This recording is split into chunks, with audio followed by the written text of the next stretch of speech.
Time for some history, dog.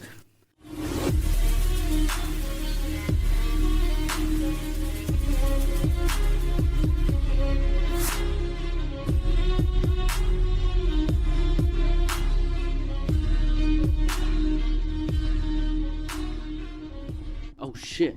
Simpsons still playing, Simpsons is still playing. Which remote is it? A little endorsement. Yeah. You got it? Yeah, no, it's Well, not it's that much. Simpsons' birthday, actually. Oh, it is. So big up the Simpsons. Big up yourself, Matt Groening. Yes. You future mystic motherfucker.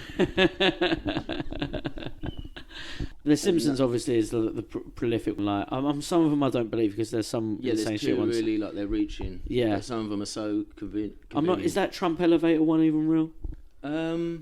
Yeah, but I think it was after the fact. Oh, was it after the fact? I think he was already president and all that. I can't Yeah, remember. yeah, and they did it after. But I just I'm like, when I see a conspiracy, I just want to like believe it 100%. Oh, of course, I of don't course. bother looking into it. I'm just No. like, I can't believe there actually is it. That's amazing. Matt Groening is actually a mystic. He's got a fucking. They're clones that live for millions of years. He's Nostradamus. Yes. And he's just relaying it in adult cartoons for everyone. I saw a funny bit on The Simpsons because I've been watching it again. I like to do a little me and my I remember girl. it was about last year. You were like, I've done a fucking marathon of The Simpsons. Yeah, I'm doing it again because it's just awesome. It's easy TV. Yeah. And I know a lot of people don't like the later ones, but it got me some good recently. But Yeah. But because there's all the characters, yeah, it's easy. Like if it was just yeah. Lisa being all fucking self-righteous, flat out, which it more or less is, like after about 2010.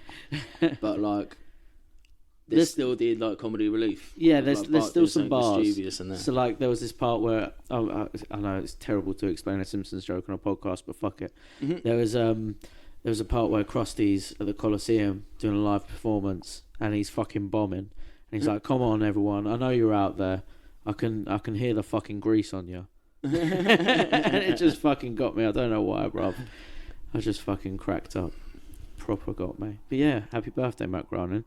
Well, no, not Matt Groening. Simpsons. Simpsons. It was the first episode, that Christmas special, where everyone had really spiky heads and that. Yeah. So that aired on Our Date in History this week. Welcome to Browsing History. Yeah, welcome, by the way. Hope you enjoyed that little clip of The Simpsons and Simpson Talk.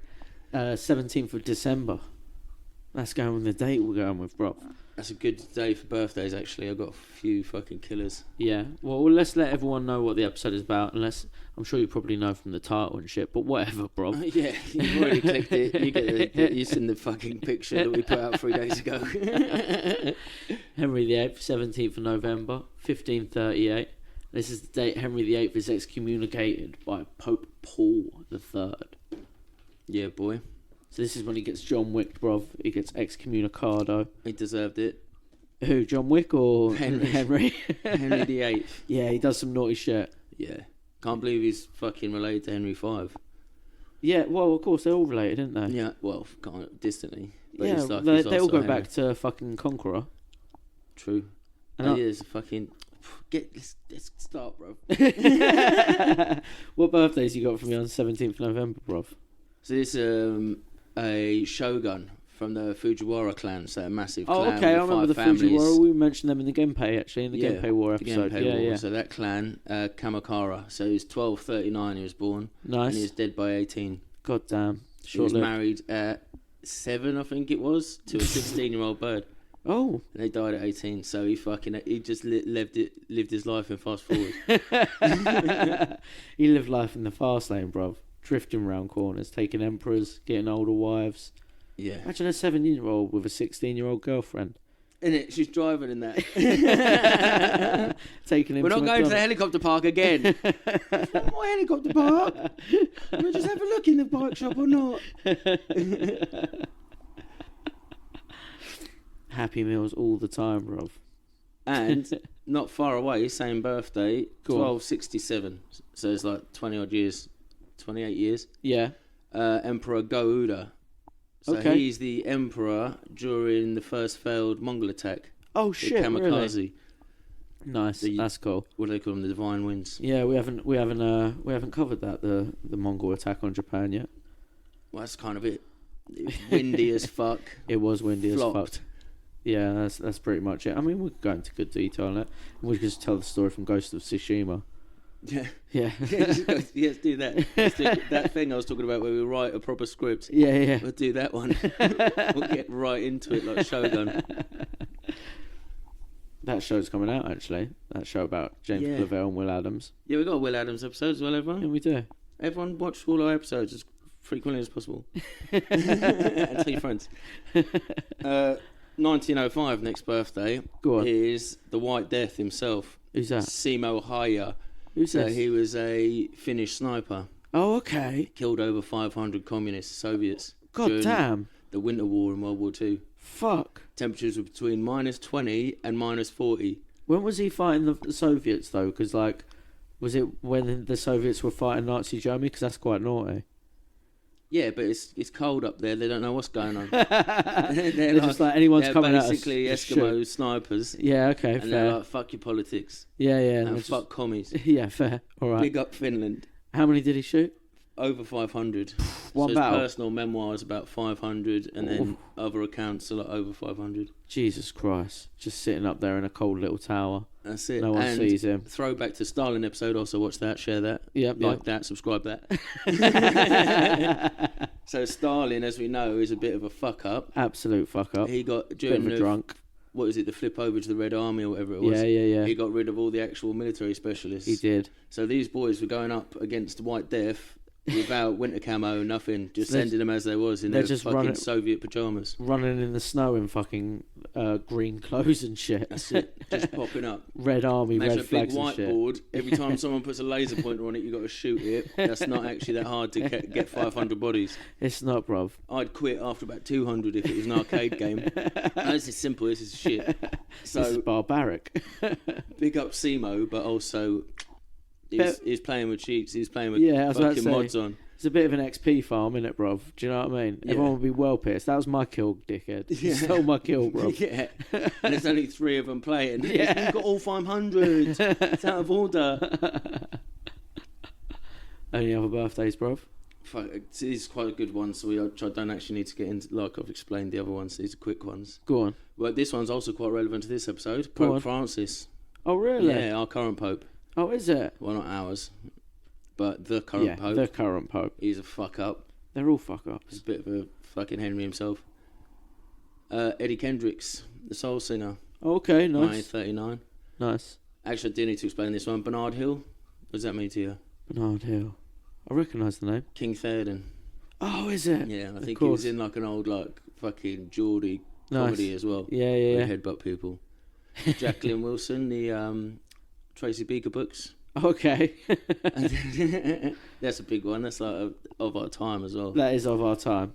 I didn't read them much, but I was reading more. I definitely didn't read them, but I should have to get inside the chicks' heads. Could have been a playground player. What age were we when they were coming out? I think I was reading Horrible Histories then, to be fair. Yeah, true. We were on the Horrible Histories. Yeah. I had the Horrible Histories Elvis biography. That was great, mate. Oh, nice. That is a good one to have, actually. I didn't go for the Henry VIII and that. They were like played out. Yeah. Well, I think we had quite a few, bro. We had the Tudors, the Normans, all of those bad boys, bro. 2 sick fighters as well. Birthdays. Happy birthday, Chuck Liddell. Oh, Chocolate Owl's birthday. Chocolate Owl as well. That's also a throwback to our all of the stuff and some of the things featured on another podcast. Did History of MMA. Yeah, that was quite fun. That was a lot of fun. All the stuff, some of the things I can actually say it. That's it. Mad props. Bradley/Chelsea Manning. Oh shit! The whistleblower. Who just done the interview with Louis. Yeah, he's got a Louis interview as well. Yeah. So if you could go into the comments and just post this on it. Happy birthday, Brad. I mean, funny though, coming from a quarterback family, you'd think he wouldn't have gone into that computers. He was tiny though, Rob. True. Like when I saw that in the interview, they've got like a video of him getting arrested and led into like the tent and the fort and shit like that. And he's a small brother. He's a small fella. Yeah. And part of his charge was... Or is that the estrogen? No, he was small. This was pre, yeah. This was pre while he was getting arrested. He's real tiny, man. Real tiny. He's a computer dude. Yeah. Drone guy. Like real bad. Like he's a straight up anime character, I realise. He is like what Otacon it was in Metal Gear Solid. He's the reason technology keeps getting smaller. So I can't lift this fucking iPhone, but make it thinner and lighter. But no, Things like that. everything he's gone through, like that, the like exposing of the evidence of the video of the war crimes being committed by America during the Iraq War and that, exposing that, giving that to WikiLeaks, getting in trial for it, then going through everything he went through, and then coming out the way he did afterwards and everything. Yeah. Yeah, at what point do you swap pronouns? And the way he went in and how she come out. Yeah. That's it. That's it. Is it? What do I say while they're in prison? Don't know. No, nothing ever happened. That's dead naming. But it started in prison. He started in prison. And yeah, like they are a creation of like a Hideo Kojima character from like a Metal Gear, bruv. Because like there's some stories of them. Like they were saying how one time in the report that they were found in the fetal position, crying in an office because of this superior army sergeant in their investigation, like in their unit. Well, like their officer or whatever in charge. And then you find out that Bradley Manning at the time, punched this person, and then you find out this person's a chick. Oh shit! And he still broke his wrist. So you're just like, God, this is one of the most. Honestly think it's one of the most interesting people in the world to listen and have an interview it's like with. a modern day like espionage, everything, like Mr. Robot. Yeah, like, do you remember that? That's what they're actually doing. Secret phones. Yeah, fucking plugging in all random spots. And that's it. Hacker network. I think I watched the one season of that show, and it's exactly that. It's one real hacker man. That's what they're really up to, bro. Yeah, and also John Wick's after him. Oh, do you know what I mean? The CIA and that. They got all the mad military. And they're coming for Mr. Robot. Yeah, for sure. No, it was really interesting, so I recommend that. But also, man, it's their birthday today as well. Yep. Shit. They them's birthday. Happy birthday day. But also mad props. But mad props for what you did. Yeah, big up Chelsea or Bradley. Whichever one. And all the computer nerds out there getting it done. Yeah. Free Julian. I'll say that. Free Assange, bruv. Free Assange. Is he out yet or not? Nah, he's in Belmarsh. He's not in the embassy anymore, is he? He's in Belmarsh, bruv. Oh, shit. Yeah. Getting the fucking reps in, bro. He's doing fucking dippies. He is. He's getting mad swole. He's hanging out with all the road, man. He's going to come out like a crip. Yeah. What was his name? Tookie. He went to prison, got massive, come out and commanded the street gang, and then they eventually turned into... No. Yeah, that's how they disrupted the Black Panthers. Is that what he's going to do? Turned them into Crips. Is that what he's going to do with computer nerds? That's it. He's going to come out and the nerds. He's going to be like, it's simple. It's maths. Eat, work out, calorie, protein, done. They were just going to turn mad gangster. Get in trouble. Good date as well. Obviously, we said The Simpsons and also NFL championships. Oh, is it? Yeah. Giants versus Bears, the first ever championship. NFL championship. Do you know what year that 17th. was? No, I don't actually. No. It's quite late. It's later than you'd think. Oh, really? Because it's NFL, and it yeah, of course, like the official organisation. Like regional ones. Yeah. That's what the Super Bowl's about. I think there's still two. Yeah. AFL and NFL. Oh yeah, I think there is. I think you're right. Anything else happening in history on the 17th of November? Yeah, boy. One of the sackings of Rome. Oh, really? Ostrogoths invade Rome. They bribe up the Byzantine garrison, don't they? Of course they do. That's 546. How skint are the Byzantines in this area at that time? If some fucking Goths are... Maybe they're just about it. What are they trying to sell you? Like spiky bracelets and shit, bro? Yeah. What they're bribing you with? It's just... Goth chicks. The Ostrogoths come down and it's like, no, really, this industrial house music is the one. Just let us next big thing, man. Just take the pre-press album. Let us into Rome, please. Please, we're running out of cigarettes. Yeah, damn Goths.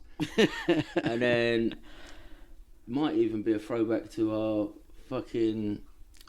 What was the Battle of the Bridge with the Normans? Oh, that was our Harold Hardrada episode. So Stamford King William Bridge. I was Rollo's successor. Yeah. So he's like... He's somewhere the guys attached. we talked about as granddad sort of thing. Yeah. He's up there. William I, his assassination was on shit. 17th of December. Who's he getting assassinated by? Don't even know. We'll have to look into that. That's Yeah. a future episode, isn't it? That's a future definitely. episode and a half. Because the whole beef was about, like, you're not being very Viking anymore. Yeah. You're all Frenched. Yeah. You're getting French, dog. Yeah, no, for sure.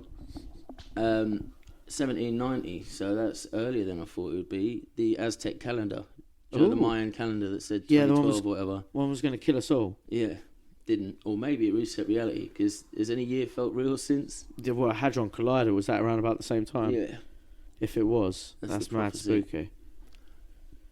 But I think someone said, I've heard some sort of theory that we fucked up the dates with that, and that it's still not happened yet. No, I think it... Yeah, maybe. I've heard that before. So it still may happen. I have heard that, but I thought it was 2022, not 2012. Oh, really? Yeah. Oh, Which okay. just happened. That's just happened, so. So, wrong again. You fucking dumb stone. Sort it out, bruv. This is why we have to come over and stop you sacrificing each other. Yeah. And throwback to the Napoleon episode, boy. Oh, shit. 1807, France issued the Milan Decree. Oh, yeah. So that's the one nice. that puts on, what do you call it? Cosmopolitanism or something like that. Yeah. That's just before he invites Josephine to come up and tells her not to wash. Yeah. And only 55 years later, I love these little bits of history that cross over, like Napoleon Wars and fucking American Civil War. Go on. So, Ulysses S. Grant issues a general order. Guess who he's expelling from Tennessee, Mississippi and Kentucky? Who? The guys that you expel from places. Oh, really, is it? Ulysses Grant is doing that? Yeah, Ulysses S. Grant signs into power. Oh, Tennessee, God. Mississippi and Kentucky. God damn, he's... Get out of here, Jews. Yeah, he's Democrat as well. Classic. Republican as well. Like, he's on the good side, Ulysses Grant. Yeah. Do you know what I mean? Well, yeah, so-called good side. That's what I'm saying, in quotations. Just the side that didn't want slavery, which is kind of the proxy good side, to be fair, bruv. We'll take the blacks and the Irish, but we won't accept the Jews. It's wild, isn't it? Yeah. It is pretty wild. But at that time period as well, like... Go on. As we look back in history, 200-300 years, we're looking at him and Napoleon. Yeah. As he did it, he was looking at all the fucking big conquerors. Yeah, it's true. Like yeah, fucking it's true. Henry VIII times. Yeah. Charles V, all that sort of thing. Yeah. All them boys running about. Holy Roman Emperor. But then obviously their war tactics they're looking at are completely different. But what they all have in common, bruv? What's that? You all got to kick the Jews out of town at one point or another. They all did a lot of them did at some point. I think Napoleon didn't mind them. I think Maybe it's like the ultimate call out. When you realise you got your fucking empire building army together, you're like, let's go. I'm ready to fight the world. Jews, get out of here. And everyone's like, what? Yes, have it. And then that's at the point everyone turns in. No, because I'm pretty That's sure where they flip on you. I can't remember Napoleon ever doing it. I don't think there was something. No, maybe he backs the Jews at some point. I don't know. I remember it coming up. No, he didn't. He didn't come up with any of those geezers. He didn't like. I don't know. No, I think something was happening before. That's why he lived. I don't think he minded a little hat. Yeah, no, he didn't mind it personally, but it was still times. I think he had a big hat. Emperors and that. So yeah, Ulysses fucking anti-Semite. I'm surprised he did that. Yeah, which definitely. Is actually What pretty popular states? nowadays. Which in America, innit? Did you see that congresswoman? Yeah. She couldn't deny, not congresswoman. She was the president of Harvard. Yeah. What a fucktard, man. That was wild, bruv. She couldn't deny that calling for genocide it counts as bullying and hate speech. Imagine.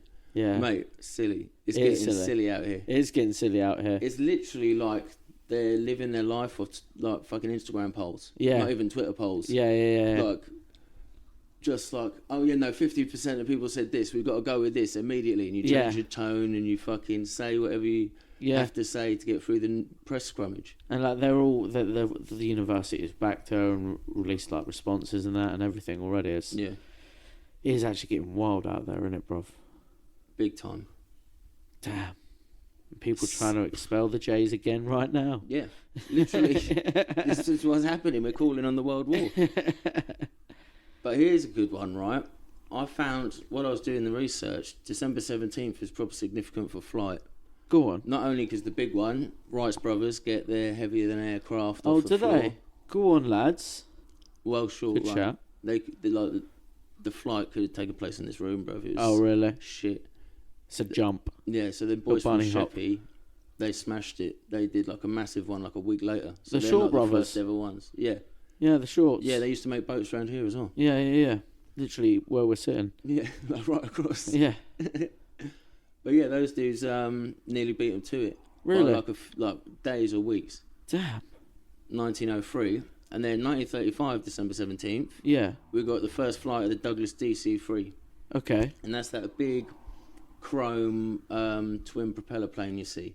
Okay. It was a popular Yeah, I know the one passenger you plane mean. all the way up to like the 80s. It's the one which you see like the women painted on the side in World War Two. Yeah, those sort of ones. Yeah, the people carriers, like 20 to 40 people. Yeah. Fucking £6,000 cargo. Yeah, so that was like a big fucking deal. It's like Go on, lads. such a reliable plane, and it's Big like day for flight. iconic. So it was their first flight of the Boeing 47 Stratojet as well. Another one. And that's not much of a recognisable one. No, but it's still a But it was Boeing. the first long-range jet-powered, purpose-built jet for dropping nuclear bombs. Oh. So yeah, it was fast as fuck, and that's only 1947. God And damn. it's like all spindly, like it looks like a fucking dragonfly. Really? Yeah, And that's jet dropping dragonfly, nukes. and it's like built for nukes. Yeah, Shit. Imagine what's dropping nukes now. big fuckers like that. B-57s and that massive, crazy planes. That No, you they could drop got- I 3 bet- jeeps at the back of. I bet they got a little zip. There's a zipper. Yeah, they must have. That's what Well, those... no, they've got ballistic missiles now, Oh, which yeah. was also this day. First Really? American ballistic missile test. Fuck off. The first one that went well. Yeah, so that's how they do it now. So high-speed missiles or satellite missiles. God damn. 17th of November. Big day for missiles and flights and... God, man. And 1950, the December 17th, the first mission of the F-86 Sabre took place over Korea. 1950, shit. so the Korean War. It's the one that looks like the MiG. Yeah. The MiG in the big, like, the jet runs all the way through it, the arms point back, it's Yeah, I chrome, got you. open I face. got you. It's that one, the American version. Nice. It's the first mission. Also the day of the Munich air crash. Fucking... And Project Blue Book come to an end. What's that? The United States Air Force study into UFOs. Ooh. Oh, that was 69, that come to an end. That was Ooh. December 17th. Well, it's definitely not come to an end anymore, bro. Yeah. And I was about to say this is recent, but it is still 20 years ago. What? 2003, space... Oh, it is, What was isn't it? it? Spaceship One? That makes me First sick. powered supersonic flight. So they went supersonic at the altitude or whatever. The first unassisted one, it was all self-powered. They did like the anime boom. Boom. Where you go really fast. Damn. Well, I think it's supersonic. So that would be sonic. This Yeah. one goes super. Dum dum. So yeah, it was 2003, 20 years ago. So Shit. fuck knows what they got now, boy. Yeah, god damn. All of this was 17th of November. Yeah, all those planes and aeronautical And ones. missiles and... Yeah. It's like the Pope set it up to be a day of holy missiles. And it's Pope Francis' birthday. Yeah. And it's the excommunication day. That's what I'm saying. It's Pope's holy missile to Henry. It is. He put it down through the ages, through the times. That's it. That's what the whole history. fucking Da Vinci Code has been about. The Popes teaching each other how to send holy missiles through history. That's what it's hot. Let's get into the episode then, bruv. Let's chat about Henry VIII, because this geezer did quite a bit, bruv. What is it? Divorced, beheaded, survived. Divorced, beheaded, Died. shit himself and died. Yeah, pretty much. It was. I think it was he shit. Well, he had a problem with shit himself, and Yeah. you'll learn about that, bruv. He was gout infested. He had all sorts He wrong. blew up in like his mid-30s, isn't it? Yeah, He was blew quite up. a fit guy Well, and he got fat as shit. That's it. Well, he also as well, right? He was a fucking mad tyrant. I know we got this little rhyme about him, like divorced, beheaded, survived. He killed a lot more than just like those beheadings and the people Yeah, associated that was with just his beheadings. wives. Yeah. Imagine his acquaintances. Yeah. beheaded, survived. Had to suck a dick though. Beheaded. Not just that, but like the actual populace of England at the time, bruv. In his reign, over 72,000 people were executed. 72,000. Yeah, bruv. Fuck off. That's ridiculous death figures. Isn't it? Yeah. And that's executed. That's not just people dying of the sweating disease, which was about this time. Sweating disease. Yeah, that's a disease knocking about. I don't know what it's all about, but it's just called the sweating disease. It must have been like a fever. Yeah, well, no doubt. I hope it was. Don't hear him. He's sweaty. Yeah, a lot worse than that. He was a stinky cunt too. Yeah, I bet. He was a big stinky cunt. No soap and all that. Yeah. Like proper soap anyway. Not that you can reach around your fucking looking like that. So he was born in 1491, right? He was born at Greenwich, 28th of June. He was born to Henry Lancaster and Elizabeth of York. So if you know anything about the War of the Roses, bro, Lancaster versus York. Yeah. And so he was born the first Tudor, really. The unbastard one. Yeah. He can't be anything but king. Yeah, exactly that. So that's the whole idea. You know, the War of the Roses between the Yorkists and the Lancasterians. This is the first. Henry, his father, Henry VII, is the one who sort of finishes up the whole mess, gets it all sorted, gets it all fixed for everyone. And King Henry is born to a Yorkish mother, a Lancasterian father. So he is the first big important main Tudor, bruv. The rose has risen, bruv. That's it. But here's the thing. He ain't the first rose. He ain't the first rose on the bush, bruv. His brother, Arthur, is the real heir, who was born before him. We were meant to have a King Arthur geezer. Oh, that would have been cool. Wouldn't it? And the first one after the War of the Roses, that would have been gangster as fuck, bruv. Absolutely gangster as fuck. That would have been cool. Isn't it? But Henry, obviously, only being the spare, he's barely acknowledged by his father and shit.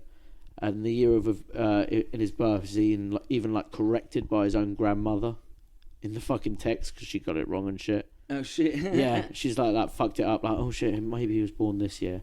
So that's how much of like a forgotten child he was. Yeah. He wasn't even allowed. There's no trumpets at his birth and all that.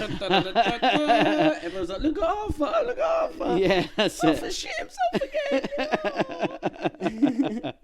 The two brothers barely know each other as well. Like Arthur is raised as the Prince of Wales in Ludlow Castle. Oh, right, fair. And Henry is actually ended up kept at home alongside his mother and his sisters at Eltham Palace. So he's completely raised by chicks.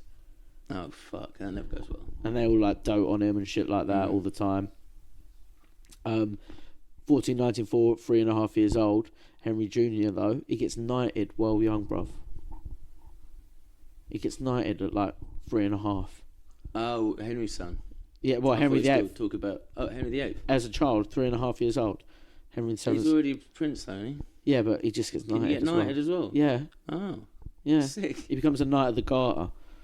Oh right. Yeah.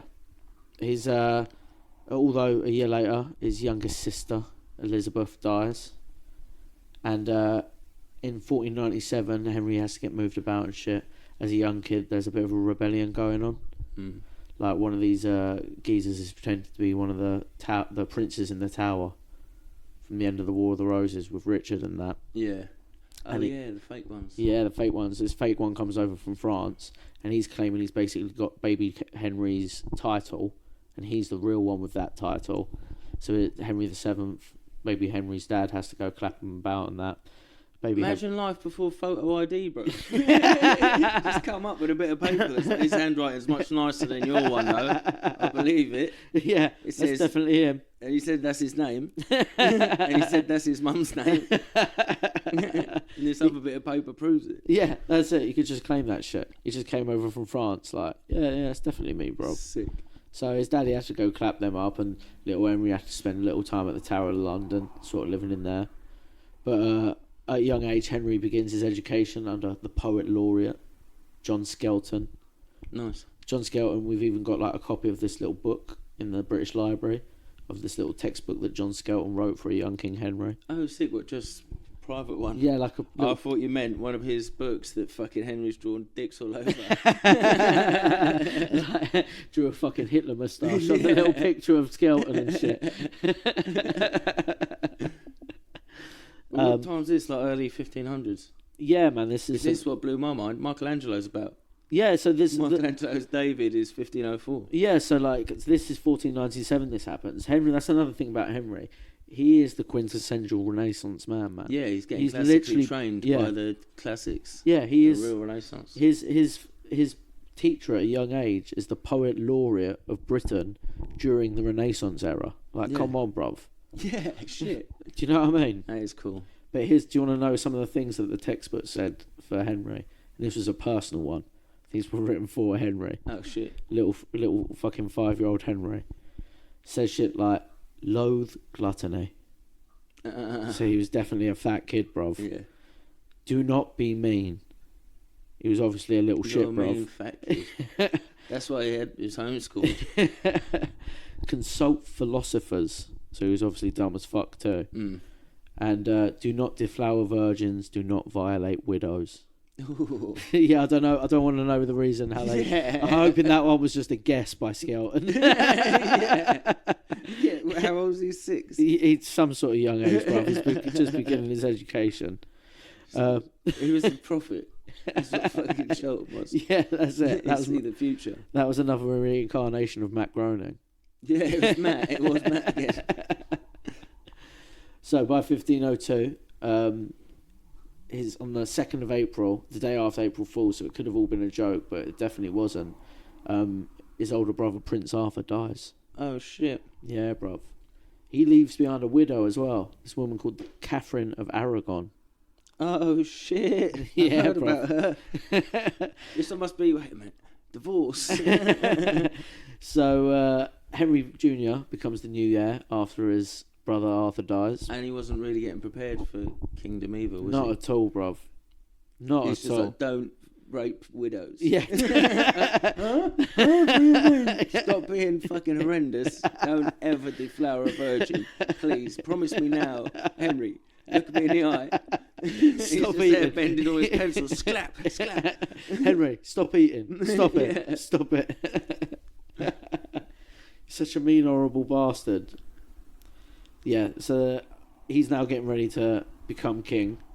Only after a year after the death of his brother as well, though. His mother cops it as well. Oh shit. Yeah, big sad times. I was listening to Drake and that. Yeah, there's a photo of him like crying. A photo. There's a portrait of him like crying at his mother's bedside and shit at a young age. He's besodden, bruv. Yeah. He's well sad. He's not enjoying He was it. a mama's boy. He was a mama's Raised boy. with the girls, wasn't he? That's it. He was raised with the ladies at the ladies' house. Sometime in summer in 1504, young Henry finally heads to the travelling circus at the time. That is the King's Court, bruv. What's like bandstanding?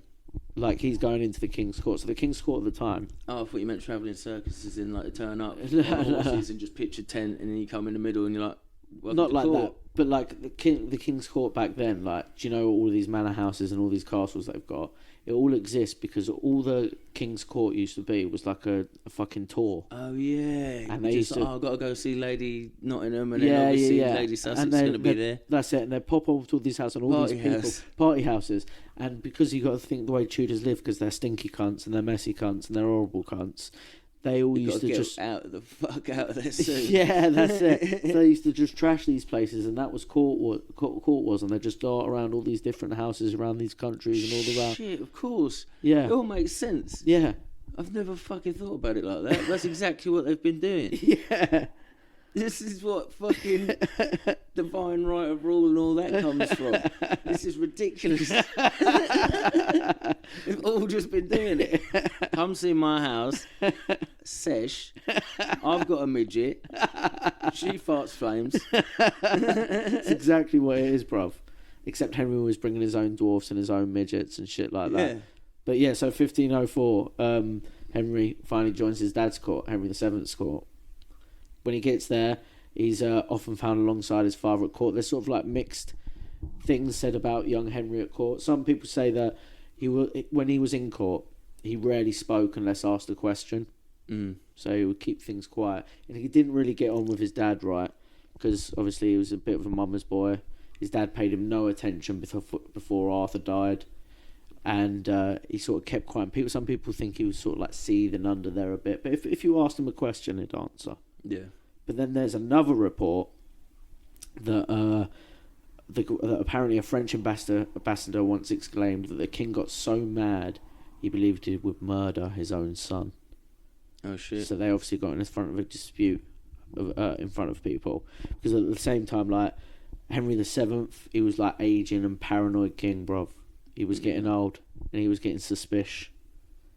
And one of the reasons he didn't get on with his son as well, because at a young age, probably around 1506, they reckon, young King Henry started doing something his daddy didn't like, right? King Henry VII denied young Henry the chance to enjoy a keen interest of his martial arts, bruv. Serious? Henry VIII was a martial arts Oh yeah, man. Henry VIII wrestled. Yeah, I bro. remember hearing a story about him teasing people about their calves. That's it. He loves a bit of martial sports, bro. So he was not permitted, however, to enter any sport involving weaponry. So like he's not allowed to practice the duels, the jousting. So that's why he was a Closest you wrestler. can get to dying. Yeah, that's it. It was like that's the only type of thing he was allowed to practice was unarmed combat. Mm. But here's the thing: his favourite sport was jousting. Yeah, it's cool as fuck sport. Yeah, and back is then, it dying out at this point, or is it still big? no, it's the sport back then. Oh, sick. It's like the Premier League, bruv. The joust is the one back then, bruv. Like everyone loves the joust. I'm Sick. even up for going to see a joust nowadays. Yeah, I want to go to one of them ones like they just have night battles, don't Yeah. they? It's like a sport competition. Yeah. I want to go see. I I'll want to do definitely that. go to them. Yeah, I'd do that. I'm going to do the Knight's Tale, get someone to build me some armour. Like, you're just a shit smithy. Yeah, I'd die if I wore that. I'd die if you lent me that for 24 hours. If I ever won the lottery, it's definitely something I'd give a go, bruv. Yeah, Do you know what I 100%. mean? All the time. You know. I'd get an armoured horse as well, lottery money. It'd all be gone, but I'd be looking knightly as fuck. So he would be found after that every day doing a jousting exercise still. Even though he wasn't allowed to joust, he was allowed to hang around the yard at the jousters. Yeah. And he was allowed to do No sparring. No You sparring. get hit the bag. That's it, yeah. He used to run the ring. Yeah, So so what- you put your spear through a hole in it. That's it. It's Yeah. exactly that. So he'd joust along and run the ring. Like every day he'd be at the yard doing that. But he wasn't allowed to exactly that. He wasn't allowed to do no sparring, bruv. He was a real tennis fan as well. Yeah, he was. Massive tennis fan. Yeah, he was. Yeah, for real. No fucking like around. I've seen like 3 tennis courts in Yeah. like these big palaces and that you go to. It's like, Yeah. oh yeah, so it's Henry VIII's tennis court. Yeah, he loved a bit of So tennis, what's bruv. tennis? Yeah. So he'd get a sweat on and then he'd go get I smashed. wonder if one of the wives was ever one of his personal trainers, bruv. Oh shit! Yeah, he got the tennis coach from France. So, with him hanging out at the jousting yard as well, at the time, guess who all the big boy joustists were? What family they were from? The Lancasters. York. Ah. So the opposite to his dad. Yeah. So that's another reason people think they used to butt heads. Yeah, 'Cause don't even bother, don't bother, don't lose to him.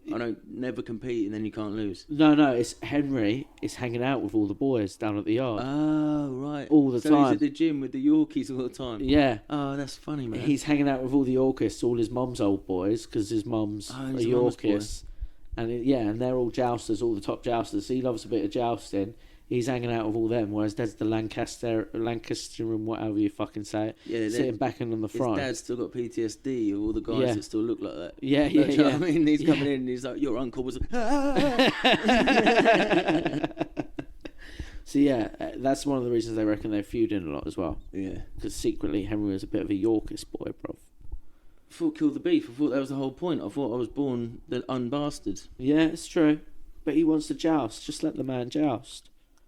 You know? It's a useful skill to have, I suppose. If you're a king, why the fuck not? Yeah. 1509, the 21st of April, King Henry VII dies. Henry the Jr. is, however, not immediately declared king, bruv. They're like, fuck. No, what happens is, him and the Yorkist boys had been fucking planning for this. Oh, fuck. Yeah, bruv. Dickheads. For 2 days, King Henry VIII was an announced king, and they went around arresting all of like Henry VII's closest boys who was making like his government tyrannical. Oh, shit. He's and doing a locking Stalin. people. Yeah, bruv. He's doing a Mao. He's doing a fucking Kim Jong-un. Yeah. They took all of King Henry VII's boys, locked them all up and executed them. And then 2 days after Henry VII's death, that's when they announced Henry VIII as king. No, who knows any of the passwords, though? Do you know what I mean? They're all sat in his offices they've never been to before. Like, fuck, what am I going to do? Where do you keep the keys? Where do you Yeah. keep the fucking keys? Yeah, well, I wonder how many secrets are left in places because of quick turnovers like that, Yeah. bruv. Shit. That's a well good point with that. That must be what the tunnels were about, like, found hundreds and thousands of Years later. Yeah. So you weren't privy to the tunnels. You killed all the tunnel guys. You And one had fucking to live in a tunnel and died. There's one skeleton in our tunnel. You killed the tunnel geezer, bruv. The Yeah. last people who took over killed the tunnel geezer. So Henry as well pardons like bare chavvies that his dad locked up as well. Loads of people, lets loads of people out of jail. Loads of conspirators are set free. People was apparently conspired against King Henry VII. So it's actually sort of makes 8th very popular to start off with. Yes, because it would appear as if you're like actually squashing the beef. Yeah. You're like, we're supposed to have this War of the Roses, and it's still the fucking tyrannical and shit. Lancaster's taking the piss. Yeah. And then it's like, no, the Yorks are in town. Yeah. Everything's cool now that you're at York. That's it. So then you got the other 50% on side. That's it. So like he's got pandering to rioters and all that. He pretty much did, yeah. And letting people out of prison. Yeah. Very similar, bruv. So very similar things going on at the same time. Move. But on the 11th of June, in the same year as well, he marries Catherine of Aragon, his brother's widow. He was told specifically to leave the widows alone. He was, wasn't he? Yeah. He fucking was. Shit. This guy is Matt Groening. That fucking poet. Yeah. Damn. 24th of June, he's crowned at Westminster Abbey, so that was like after he got married. And he starts appointing all his boys into seats of power. In the same year, at the end of the year, he receives a letter from France thanking him for promising peace. Nice. But Henry's pissed he didn't write any letter. One of his York boys is fucking... I've got an idea. It was his council, led by clergymen. Oh no. Yeah, not bruv. the clergy. Yeah, bruv. And in the same month, the clergy had stuck this new geezer in power in the council, this guy named Wolsey. He was a clergyman himself, but a scholar and a teacher. A man whose second nature was manipulation, but loved to drink. And he loved the games as well. So, like, the clergy thought he'd be the perfect spy to hang out with Henry and the boys. Yeah, nice. Yeah. I think it was 32 Machiavelli was about. Oh, the guy shit. that wrote The Prince. 32 he died. Bro, so, the Tudor court is Machiavellian as fuck. yeah, so everyone's these are plotting. actually the boys, the fucking conspirators. Yeah. Casanova, fucking Yeah. Machiavelli, all them boys. These are the Da Vinci Code and all that. These are the sneaky sneaks of history, bruv. Proper. All laying little like trips and traps on each other, bruv. Trying to catch each other out at court. Make you fucking... Trying to get your fucking brother's widow's hanky in that. That's it. At a jousting match. Does he joust now that his dad's dead? Well, we'll come to that, bruv. Oh, sick. So he's you're at the court as well, and you could wake up with like a midget's ball sack in your mouth or something like that, and you've been punked. That's what's been going on around here. And a guy's like fucking frantically fucking doing a painting of it. You're like, no.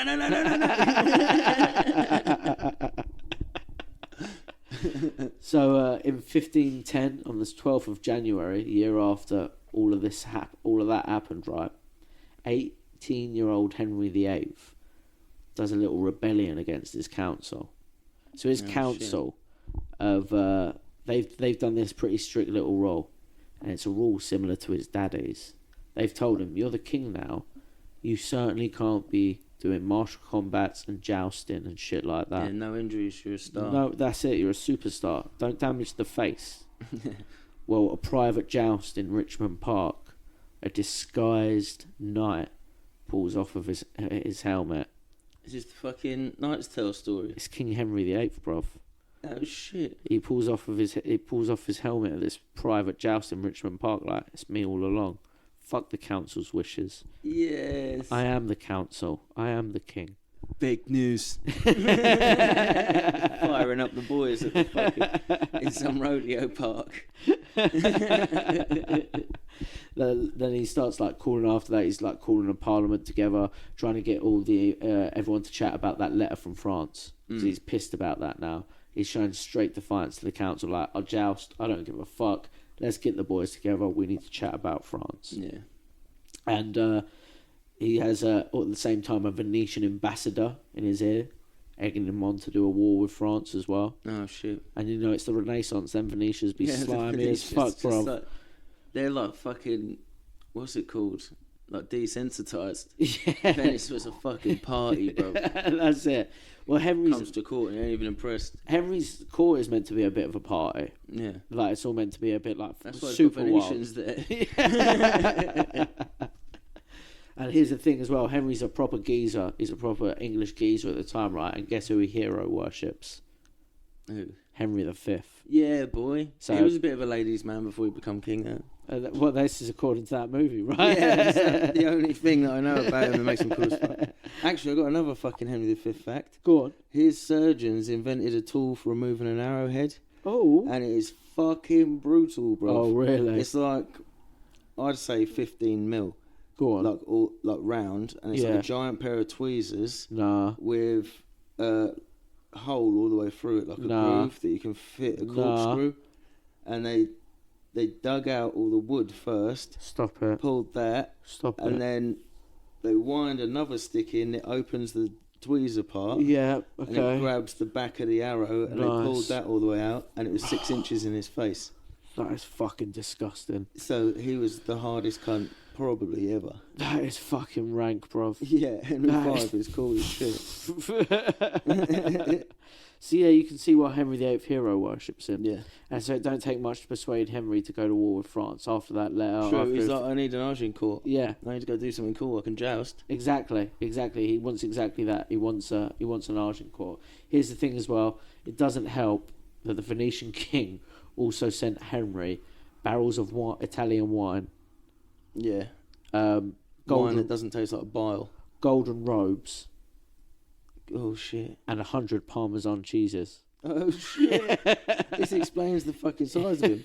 It's just that day. So I don't fit in this robe yet. Well, I've got 100 cheeses. Watch me sat fit. there like a Skyrim character. No, someone did sit him down and was like, "Oh wait, remember that fucking Roman emperor died from eating too much cheese." Yeah, true. Careful, Henry. You got the sweats. You don't want the cheeses. And the thing is, Henry this time is young Henry. This is wrestling Henry. This is jousting Henry. Yeah. This cool, is top nice boy. Tale Henry. Yeah, this is top boy Henry, bruv. Oh, he must have had some cool armour suits. Oh yeah. I think I've seen one actually. You can visit one at Windsor. That might be the one I've seen. Well, that's when he was a fat cunt. Oh no. It's a real fat suit. I want to go see that one because it's a proper giant iron fat suit. Oh, cool. Yeah, I think that'd be well cool to see. Imagine all that extra fucking weight as well, steel on top of that. So much extra and weight. not only bruv. just like a regular suit of armour, a double-sized suit of armour. Yeah. And it's double like, heavy. I think he looked quite tall in it as well, though, but that might just be because it's so large. He's got the so Farquads on. Yeah. He's just stood in a giant pair of stilts. Wearing like Ted Cruz apparently wears stilts in his cowboy boots. Yeah, and who's the Florida governor? Yeah, that's what I'm talking about. That's not Ted Cruz. Oh, is it not? No, it's not Ted Cruz. That's what I'm talking about. DeSantis. That's who I'm talking about. Sorry, He's got a lot of tippy-toe shoes. That's it. That's it. It looks like he's duct taped to his foot at the back. That's it. Yeah. Weird as fuck. It is funny shit, but that's what maybe what He's Henry's quite cool got. though. I've seen a couple of podcasts. He's all right. But maybe that's what Henry's got in a suit of armour after eating 100 Parmesan cheeses. I can't believe he was loving the cheeses. It's just an What would exoskeleton. convince you, bruv? The barrels of wine, the cheeses, or the golden robes? To be fair, I You'd think already be boys because he's a Venetian. Yeah. Like Christopher Columbus is bopping about. They're getting that funky fucking tribal No, shit. Columbus ain't about yet. Yeah. Isn't that fucking Elizabeth? No, that's Drake. Yeah, Columbus is the first dude that's doing the wildness. Yeah. Fucking Thanksgiving. Yeah. No, not even that, is it? He landed in the Bahamas, Columbus bruv. Day. Columbus landed in the Bahamas. Yeah. But yeah, he's on like his 5th journey by the time the end of this story is. Oh, really? 1530s, yeah. Yeah, we're in the 1530s. So this is still early in like 1510 sort of time, 1511 that this is happening. But yeah, so he's already done a journey to the New World. Oh, Columbus. shit. He's brought back the fucking marching leaves. But what's going to sell you to the France battle, bruv? The golden robes, the barrels of wine, or the cheeses? Oh, me personally? Yeah. The gold robe. Yeah, that's what I'm thinking. He'd bring that in first, and then the cheese and that would be like a starter. Yeah. Do you know what I mean? That would just be there, and he wouldn't make a thing out of it. Yeah, Like, yeah. I'm such a fucking king, actually. It's about time he had a war with France. Jeeves, bring me my good crown. 1511, 1st of January, Catherine delivers a boy, Henry, Duke of Cornwall. So what was he so wound up about? I thought the whole thing was like none of them had boys. The first boy dies less than a month. Oh. Tragic, innit, bruv? Yeah, that sucks. 13th That could have saved him so much trouble. That could have saved everyone so much trouble, bruv. Imagine if America that kid just never would have been survived. Protestant. Britain never would have been Protestant. Yeah. Fuck, man. Yeah, the English Civil War wouldn't have happened. Yeah. That would have saved so much trouble. 13th of October, 1311, Henry VIII joins the Holy League with Venice and Spain against France. Ooh. Yeah, bruv. So this is it. I think the robes and the cheeses have done their job. Yeah, boy. Yeah, definitely. He turns up, everyone's got the same robe, and he's like, fucking yes! Cheese, boys! We look gangster as fuck. The year later, they Parliament debate whether they should go to war with France. I think they're definitely going to go to war with France, bruv. Yeah. 29th of June, 1513, Henry starts crossing the Channel. The night before, he'd been spending with his sweet, sweet babe Catherine of Aragon at Dover Castle. Nice. And she's going to be a super chick during this battle with France as well. Yeah. She's sticking behind in England, but Henry's heading out with the boys crossing the Channel. Alongside Henry in France is his homie Cardinal Wolsey, who had provided Henry the army. Nice. So Wolsey's that clergyman I said earlier. Loves a game, loves a drink. Oh, okay, yeah. But a bit of a clergy spy, maybe. Yeah. Do you know what I mean? So, yeah, that's what I was thinking anyway. He supplied the army. That always says coup to me. Does it? As soon as you get them foreign and they've only got their personal guard and that, Yeah, then you're yeah. like, no, look, my 10,000 men are taken over and this is my mission now. Oh, shit. You're all like basically our prisoners of war. Well, was like I said, like Catherine at home, she's going to keep it tidy as well. She does some dope shit while good. She's Henry good in the France. office. Oh, she's fucking. She's on the phones. She's proper on the phones, bruv. So July is the siege of Touraine. That's Henry taking Touraine easy with some cannons. And then in August he meets with Roman Emperor Maximilian at Aire. Yeah, sick. Yeah, man. And Catherine Aragon's loving that because that's her nephew. Oh, shit. Yeah, she's also related to Charles V somehow as well. I can't remember. Charles V ain't about yet. She was way older than him then. Yeah, she was a bit older. Yeah, he got himself like a MILF lady at first. Yeah, it's his older brother's brother's widow wife as well. Yeah. Then the 16th of August, you have the Battle of the Spurs. So the Battle of the Spurs is the French trying to resupply a starving town, and they try using like heavy Albanian cavalry and with pikemen entourage to bring some supplies in. But all they do is they ride around the castle and try to chuck bacon into the fucking town over the walls. So they're just trying to give them some supplies. And the English just like rout them off with like bows and arrows and missiles. Like, get the fuck out of here, you They're fucking just doing weird the paper cunts. boy. Yeah, yeah, I've yeah. got a plan. These Albanians have got fast horses, right? we're gonna get the fucking paper boys on their back with the ham. But then they just ended up retreating, and all the pikemen retreating because of English missiles. Yeah. And that's why the English jokingly called it the Battle of the Spurs, I don't get it. because they're spurs on the horses when they're retreating. Oh, right. Oh, so they were retreating so fast. Yeah, it was just the Battle of the Spurs. That's all it was. I thought I was like, bacon Spurs, bacon Spurs, bacon paper boy, Tottenham. I don't know. So ecstatic, Henry sends his prisoners. Ecstatic, he sends prisoners and war banners back home to the missus. Yeah, it's sick. Yeah, Got some loot, babe. yeah. Got some merch. But she's busy as fuck, bruv. Yeah. Don't even get the parcel. King James the IV of Scotland, he's besieged and raided a number of border crossings. Oh shit. Yeah, castles. He's possibly colluding with the French at the same time because he knows that that's going on.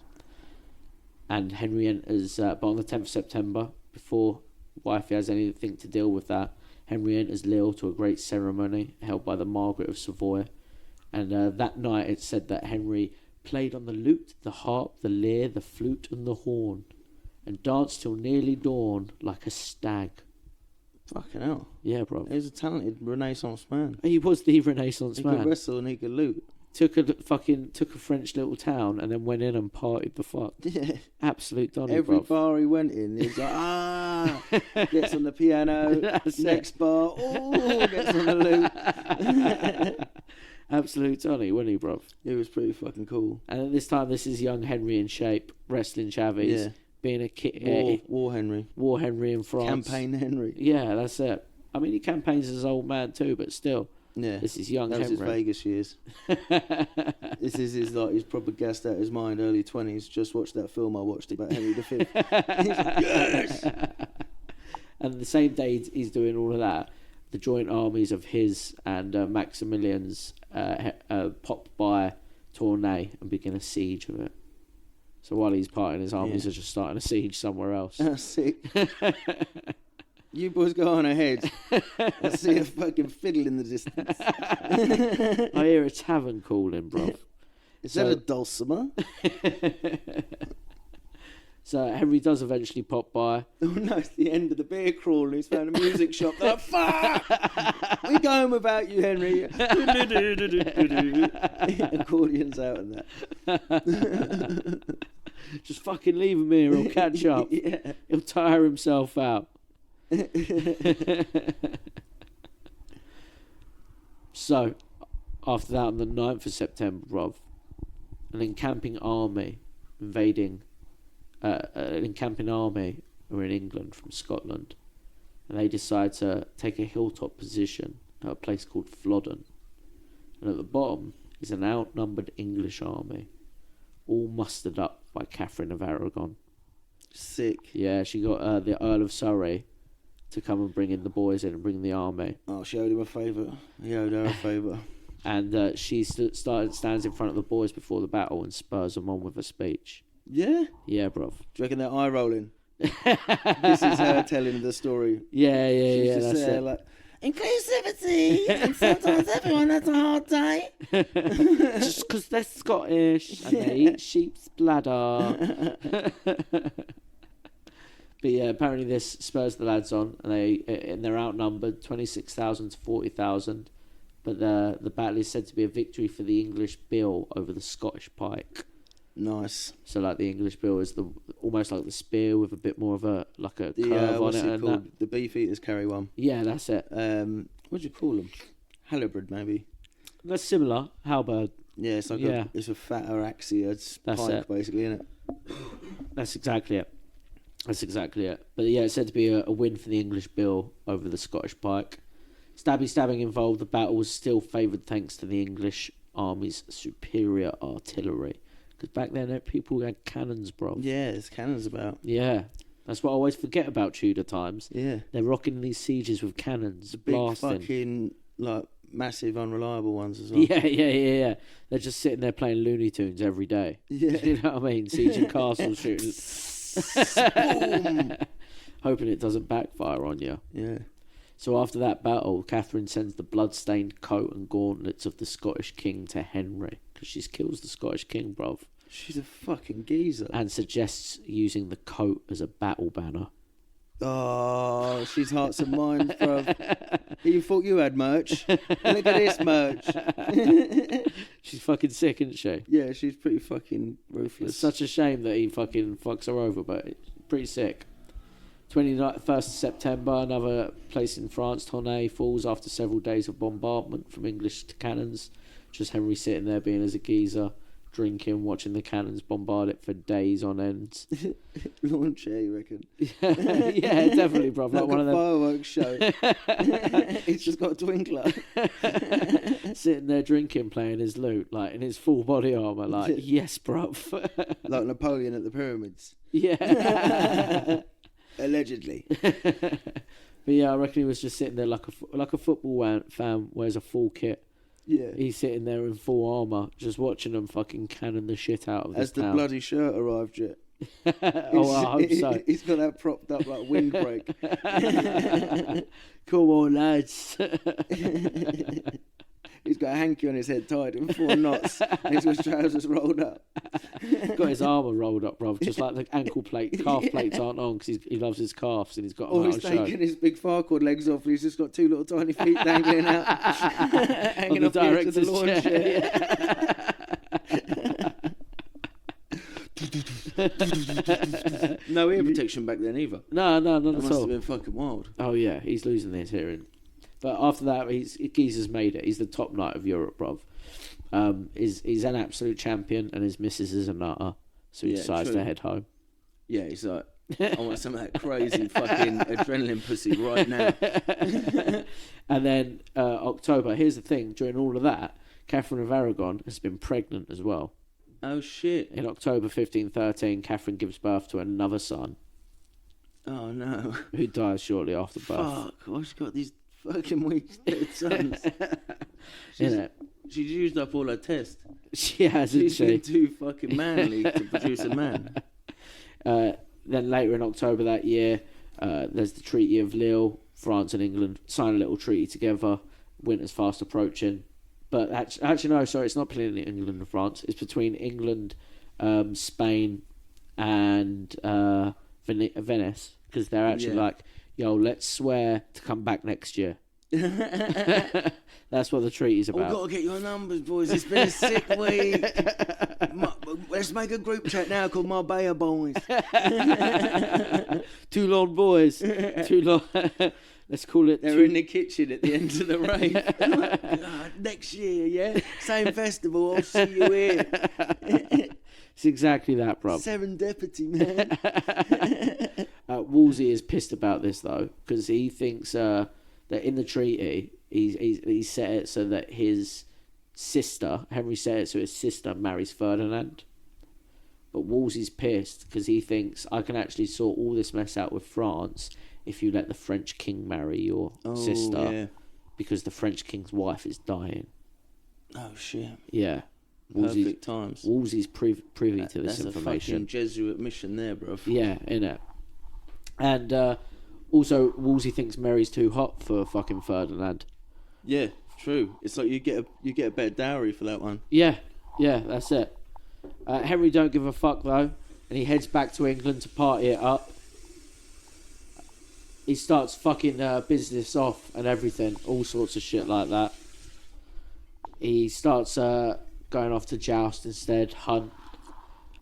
He's not bothered with being the king, bruv, at all. It's weird as fuck. When he's at war, he wants to fucking play loot and that. Yeah. And then when he's home, he's like, no, I'm going to go play war.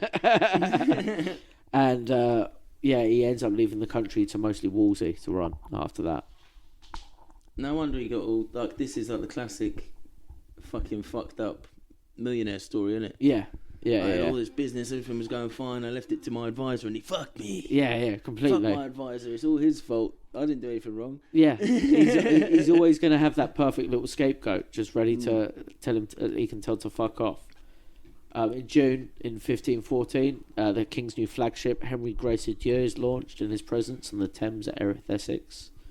It's a nice new big gunboat, one of the finest in Europe at the time. Big old flagship. Yeah, it's looking pimp.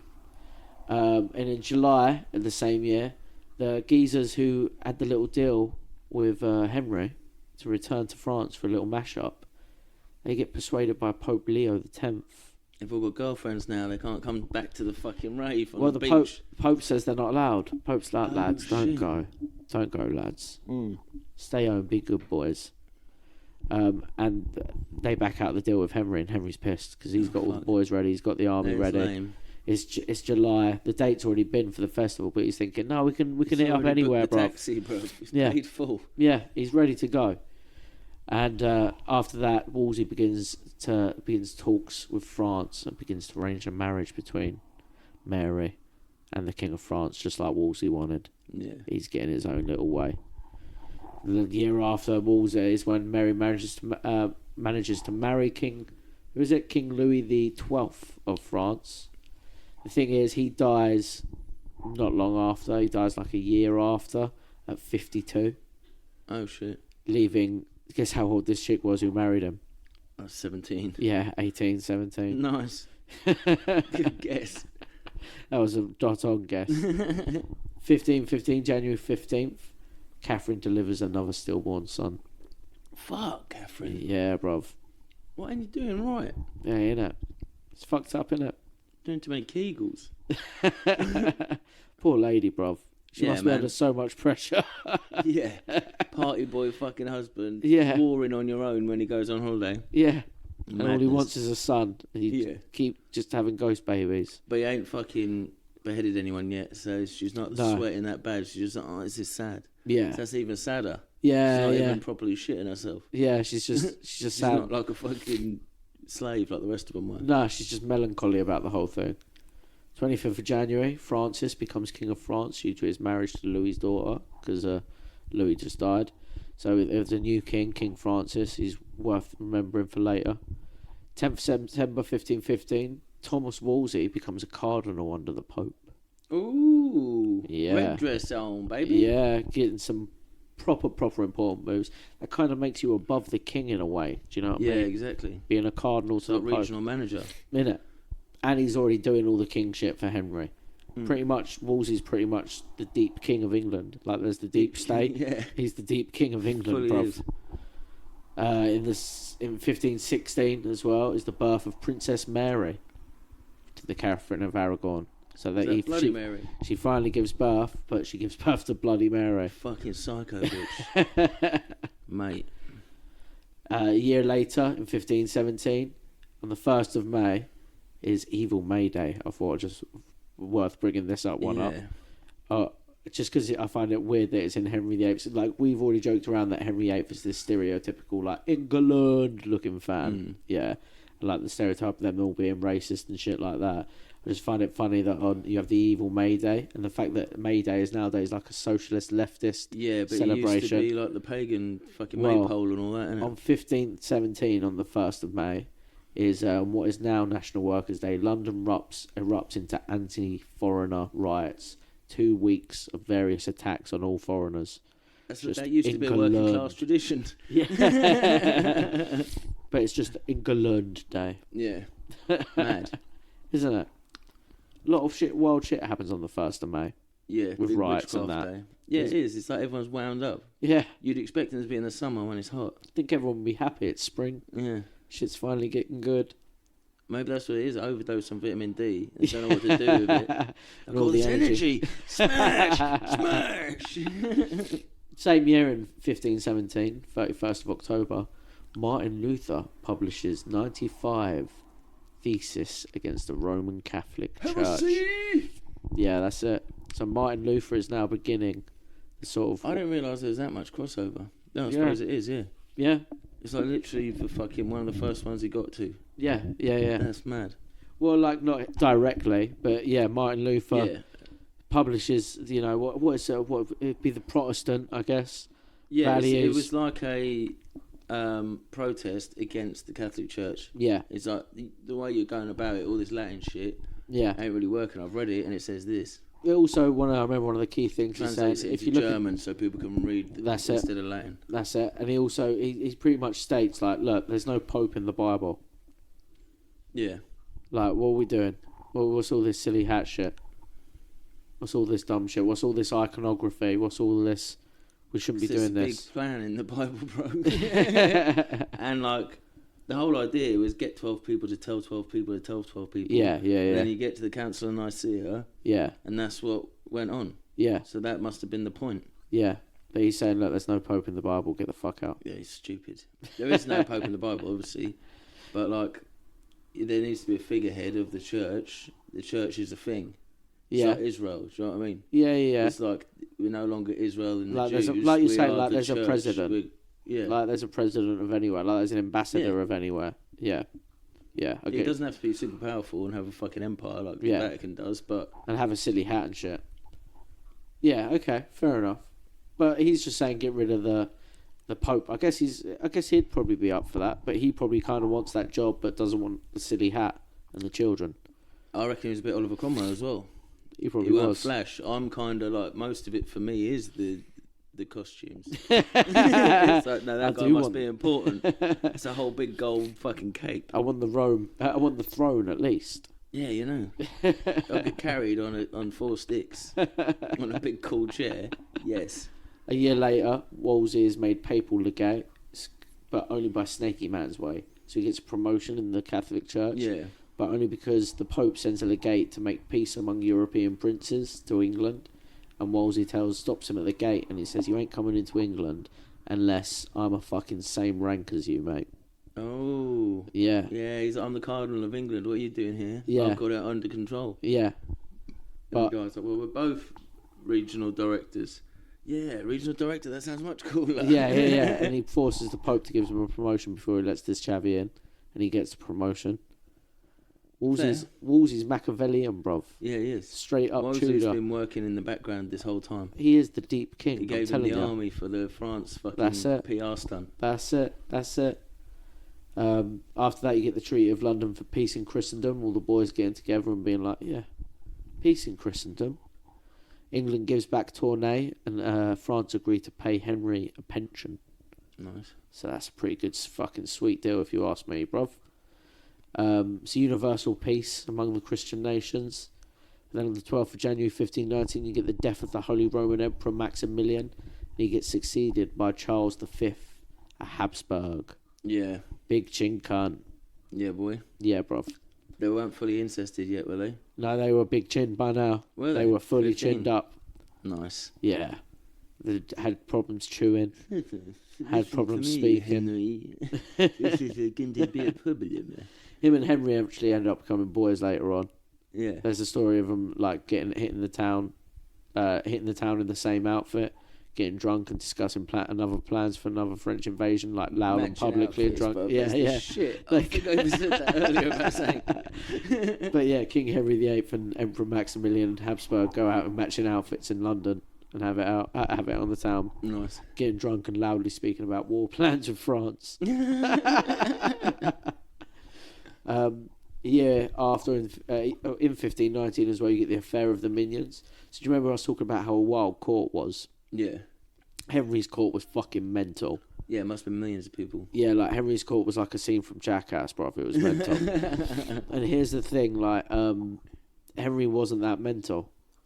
No? By this time, Henry was he's like, actually taking his shit more serious. he's just like quite chill and trying to be cool, right? But he doesn't want to send all his boys away because he just doesn't want to seem like a prick. Oh, right. And then you end up having what's called the affair of the minions. 28-year-old Henry was reprimanded by his counsellors for keeping company with young men in his privy chambers, not regarding his estate nor degree, who were so familiar and homely with him and played such light touches with him that they forget themselves. Oh, so just having his boys round from the fucking campaign. Yeah. They're like, you can't have lads just in your room playing PlayStation. You're a king. Things, although the king of his gentle nature suffered and not rebuked nor reproved, the king's council thought it not meant to be suffered for the king's honour. So they're like, look, we know you're a fucking shy guy. We know you don't really like having all the boys round. We'll send the boys home for you. Ah, nice. Yeah. The Alfred move. Yeah. They hit him with the little Alfred move. And a consequence of this, several were dismissed from court. And Henry Fitzroy is born as well in 1519. Do you know who Henry Fitzroy is? No. Fitzroy literally means false king. Oh, shit. Oh, yeah, of course. Yeah, it's French. Yeah. Foy. And Henry Fitzroy is born to the king's mistress, Elizabeth Blount. Oh, shit. Yeah. Cool name. Yeah. And he's actually like the real heir to... Yeah. He could also sort it out and fix all this fucking mess. Yeah, true. And he actually ended up staying in Henry's court as well. Henry fucking treated him alright. Sick. Yeah, bruv. That's quite cool. Yeah, that's it. But it's like a weird one, isn't it? Yeah. Is he? No, he hasn't, has he? He's still with Aragon. He's still with Aragon at the moment. He's still Liv Tylerin. He is still full Liv Tyrant. France as well, being like well cool with Henry at this point, especially after he smashed them. They propose like a little hangout. Francis proposed a meeting with Henry near Calais to demonstrate to Charles the friendship between the kings of England and France. Oh no, it's just a little meet and greet. Yeah, press that's conference. It. He proposes it to be in summer, but Wolsey is like, look, I'm not sure about that. Let's make it summer the following year. Let's make it a year later. Let me get prepped. Then you get the newly appointed Holy Roman Emperor Charles Habsburg wants to meet Henry before Henry meets with France because he's getting a little bit jealous. Yeah. And they meet up. They decide to meet up in Canterbury. But Wolsey fucking gets there first. Oh shit. Wolsey has a little meeting with Charles first. He's a proper fucking Jesuit, bro. Real little snaky man, isn't he? Real little Jesuit. And Wolsey and his boys are all showered with gifts as well by Charles. Oh, sick. Well, I still think it's snaky. Yeah, it's snaky, but gifts are cool back then. I was just thinking of more capes. I was like, sick. More capes, Gold. cheeses, Yeah. maybe some falcons. Yeah, falcons, dog. Yeah, that's it. Imagine the like proper tennis ball as well. Yeah. Yeah, nice Oh tennis yeah, ball you can going, have some fancy tennis shit. or tennis racket, and you Yeah. fuck Henry up at a tennis game. Oh, he'd be pissed. Talking of that, bruv, this is just before Henry and Wolsey turned for their little meeting with France, which they arranged last year, right? 1520, Henry and Wolsey, leave for the Field of Cloth of Gold. The Field of Cloth of Gold is an outlandishly lavish and infamous for its glamour, extravagance and lack of apparent political significance. Essentially, bruv, it's a Renaissance Glastonbury festival for Burning Man. Sick. But this was the big party between France and England arranged. Oh, nice. But yeah, like they had like giant gold tents, palaces made of tents. And shit That's like what I this. thought you were on about when you were saying it was travelling circus. You turn up with all your tents and throw up. Yeah, that's do. it. This is what they're doing now. France and England are doing, and that's on June the 7th to the 24th, 1520. Sick. Full on few weeks of Reading, bruv. Yeah, good weather for it. I'm sure they had some lovely Tune. weather for it. Yeah, they had a bit of tune, bit of chongage going. They had a great time. Here's the thing. However, what did happen at the Field of Gold of Cloths? Francis, the King of France, beats Henry in a little wrestling match. Oh shit! Yeah, I've heard about this. Yeah. This is how he wrestled. Henry gets fucking out wrestled by the King of France, injures his knee. It's a bit of a fuck up. It's not Knee good. injury as well. That'll make you fat. Yeah, that's it. He still jousts and hunts after this, but he doesn't wrestle after this much. He starts to gain weight, but it's not quite like the full jobber yet. Yeah. He's not like fully fatted out. Do you know what I mean? It's tub stuff. Just Dad bod. Yeah, getting a bit dad bodied up, you know, getting a bit hairy, that sort of thing. Gaining a little bit of timber. 12th of May, the following in 1521, Wolsey and the Bishop of Rochester start a little book burning thing. Oh shit. Yeah, they're book. Oh yeah, there's still witch hunts and that in Germany at this time, isn't they're there? burning Luther's books. Yeah. And all of that sort of stuff. All of the Protestant stuff coming up, they're all burning it. They ain't having it. Wolsey ain't a fan. He works To for be the fair Pope. to me, it was a mistranslation.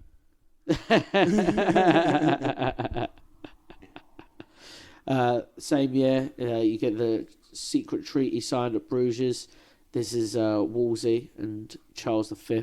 So Wolsey's going behind Henry's back and making agreements with Charles V. Yeah. Classic Jezza. Yeah, he's just agreeing that if like Charles and the boys sail past, that the English Navy will hook them up. Yeah. Henry's bad boy, big ship. In the same year, on the 17th of October 1521, Henry VIII is given the Defender of the Faith by the Pope. Nice. Title. For writing, because Henry writes a book called Defence of the Seven Sacraments, defending the Pope, fucking off Luther, and shit like that. Yeah. Just bigging up the Pope. Nice. DF still appears on our coinage as well, Defender of the Faith. Oh, right. Yeah. Despite everything that happens. Yeah. Which is a bit odd. 1522, 1st of March, a young hot piece of noble woman is recorded for the first time in English court, bruv. Knocking about a jousting tournament with her sister, Mary, who's one of Henry's mistresses. Oh, nice. This young hot piece of noble, who's first recorded at court, is a lady known as Anne Boleyn. Uh-oh. That's wait a minute. Divorce. 29th of May, 1522. Since the wrestling incident, France hadn't been paying Henry the pension. Oh, shit. Yeah, bruv. He must have got so drunk he bet the pension. Do you reckon that's what he did? He bet the pension on the wrestling That's why match. he's so pissed. He remembers and he pretends he doesn't. And his court's like, what's wrong? I said, don't know. France just been funny. fuck. So on the 29th of May, 1522, England declared war on France. Fair. Yeah. Go get your pension. Innit? Go get your pension. Get your honour back for getting out wrestled by the young lad. Henry and Roman Emperor Charles V cut about town. This is the 6th of June. After that, after the announcement of war, this is when they go for their little drink party together in London. Yeah. Oh, nice. This is them dressed in the same outfit, cutting about town, having a good time, bruv. And then 11th of July, a month later, English ships under the Earl of Surrey attack the Brittany coast and sack Morlaix. Nice. So War of France has begun. Yeah. It pretty much becomes like Charles head back to France, and then like they fucking England smash France again. Yeah. We just absolutely smash. But at the same time, we agree to meet up with a bunch of like Charles's boys and the French rebel, the Duke of Bourbon as well. Mm. They all agree to meet up and have part of the battle, but only Suffolk turns up to the battle at one point, so he's pissed. Yeah. And it's always seen, it's a bit of letdowns from like. These used to be fucking proper parties. Yeah. Now you boys can't even get away for your missus. For That's it. So even though England smash, it's a bit like Henry's a bit like, oh fucking hell, this is some bullshit going on. The lads ain't together anymore. Yeah, you know what I mean. It's not fun anymore. No, that's it. The French are getting weaker, and my boys are fucking losers. Yeah, that's it. And after that as well, Wolsey in 1524 begins like secret fucking peace negotiations with France is on top of that. Shit. See, your boy Wolsey's trying to shut down the party while you're still trying to keep it going. Yeah. Henry should be pissed, bruv. Battle of Pavia in 1525 after that. That's Francis I of France. He does get taken by Charles. No. Charles V. Yeah, Charles V. Was he Holy Roman Emperor? Oh. I believe so, yeah. Whatever the Habsburgs were they all Holy Roman Emperors? Nah, but he took over from Maximilian. He did, yeah. So he would be. Holy Roman Empire. Yeah. Sick. Yeah, that's it.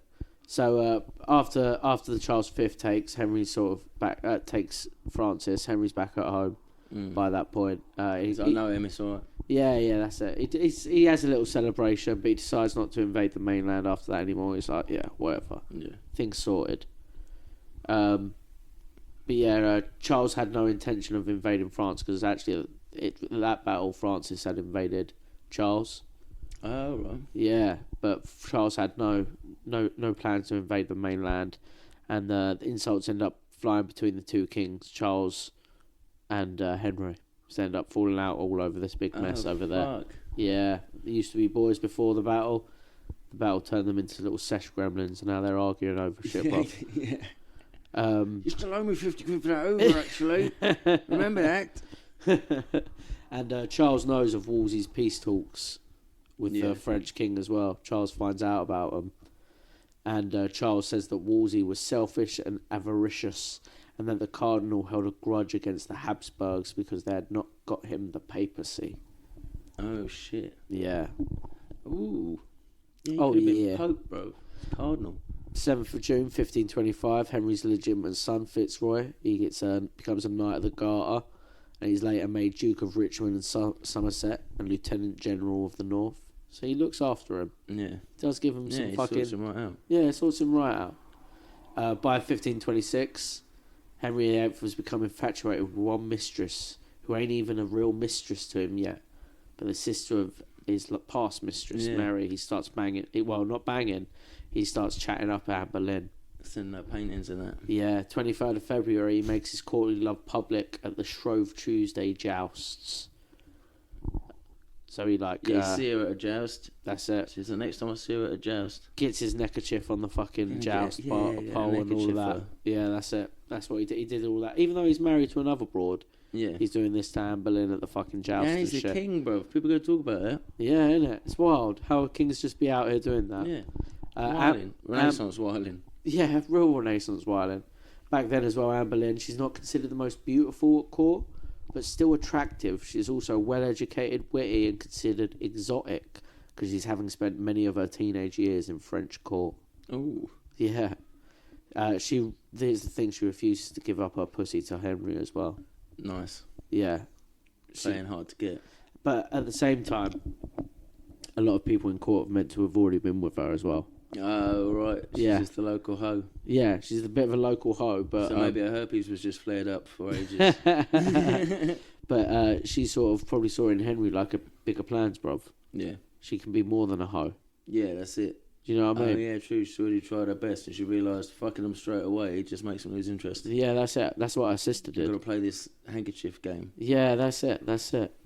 And already by that point, like really not far into it, by next year, Henry announces his plans to annul the marriage with Catherine of Aragon.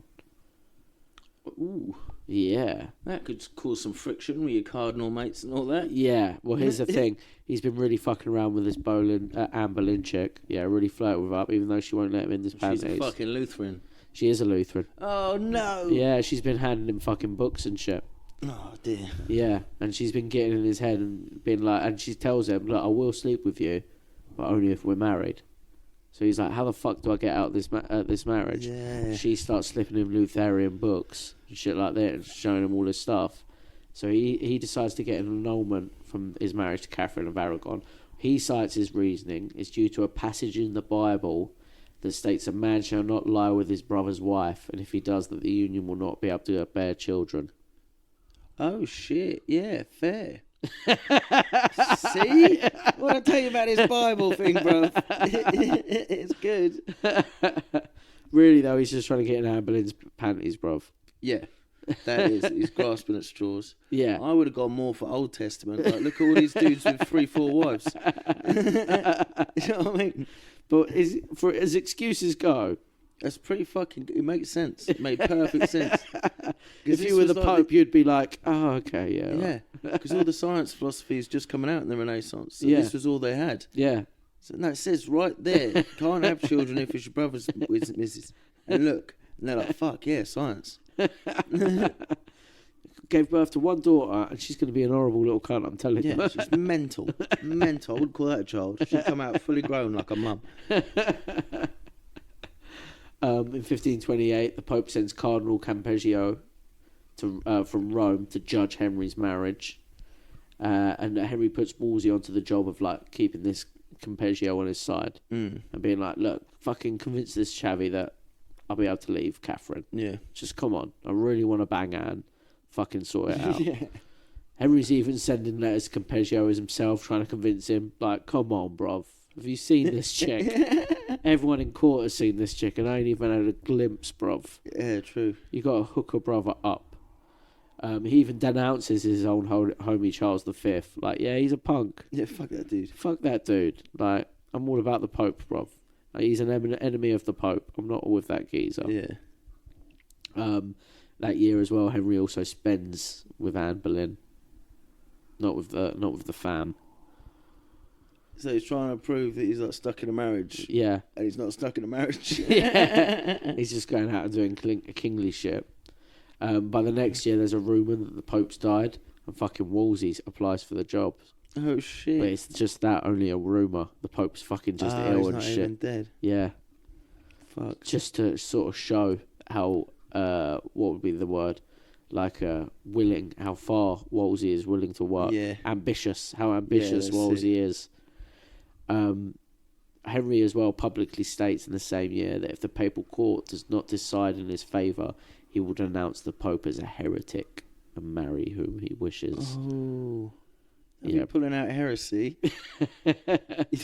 That's a bold thing to put on a fucking Innit? Pope, innit? Heresy. Yeah. He's been reading too many of the Lutheran books. But also, and it's his birthday, Pope Francis. I'd give him a bit of heresy if I see him out in public. Heresy!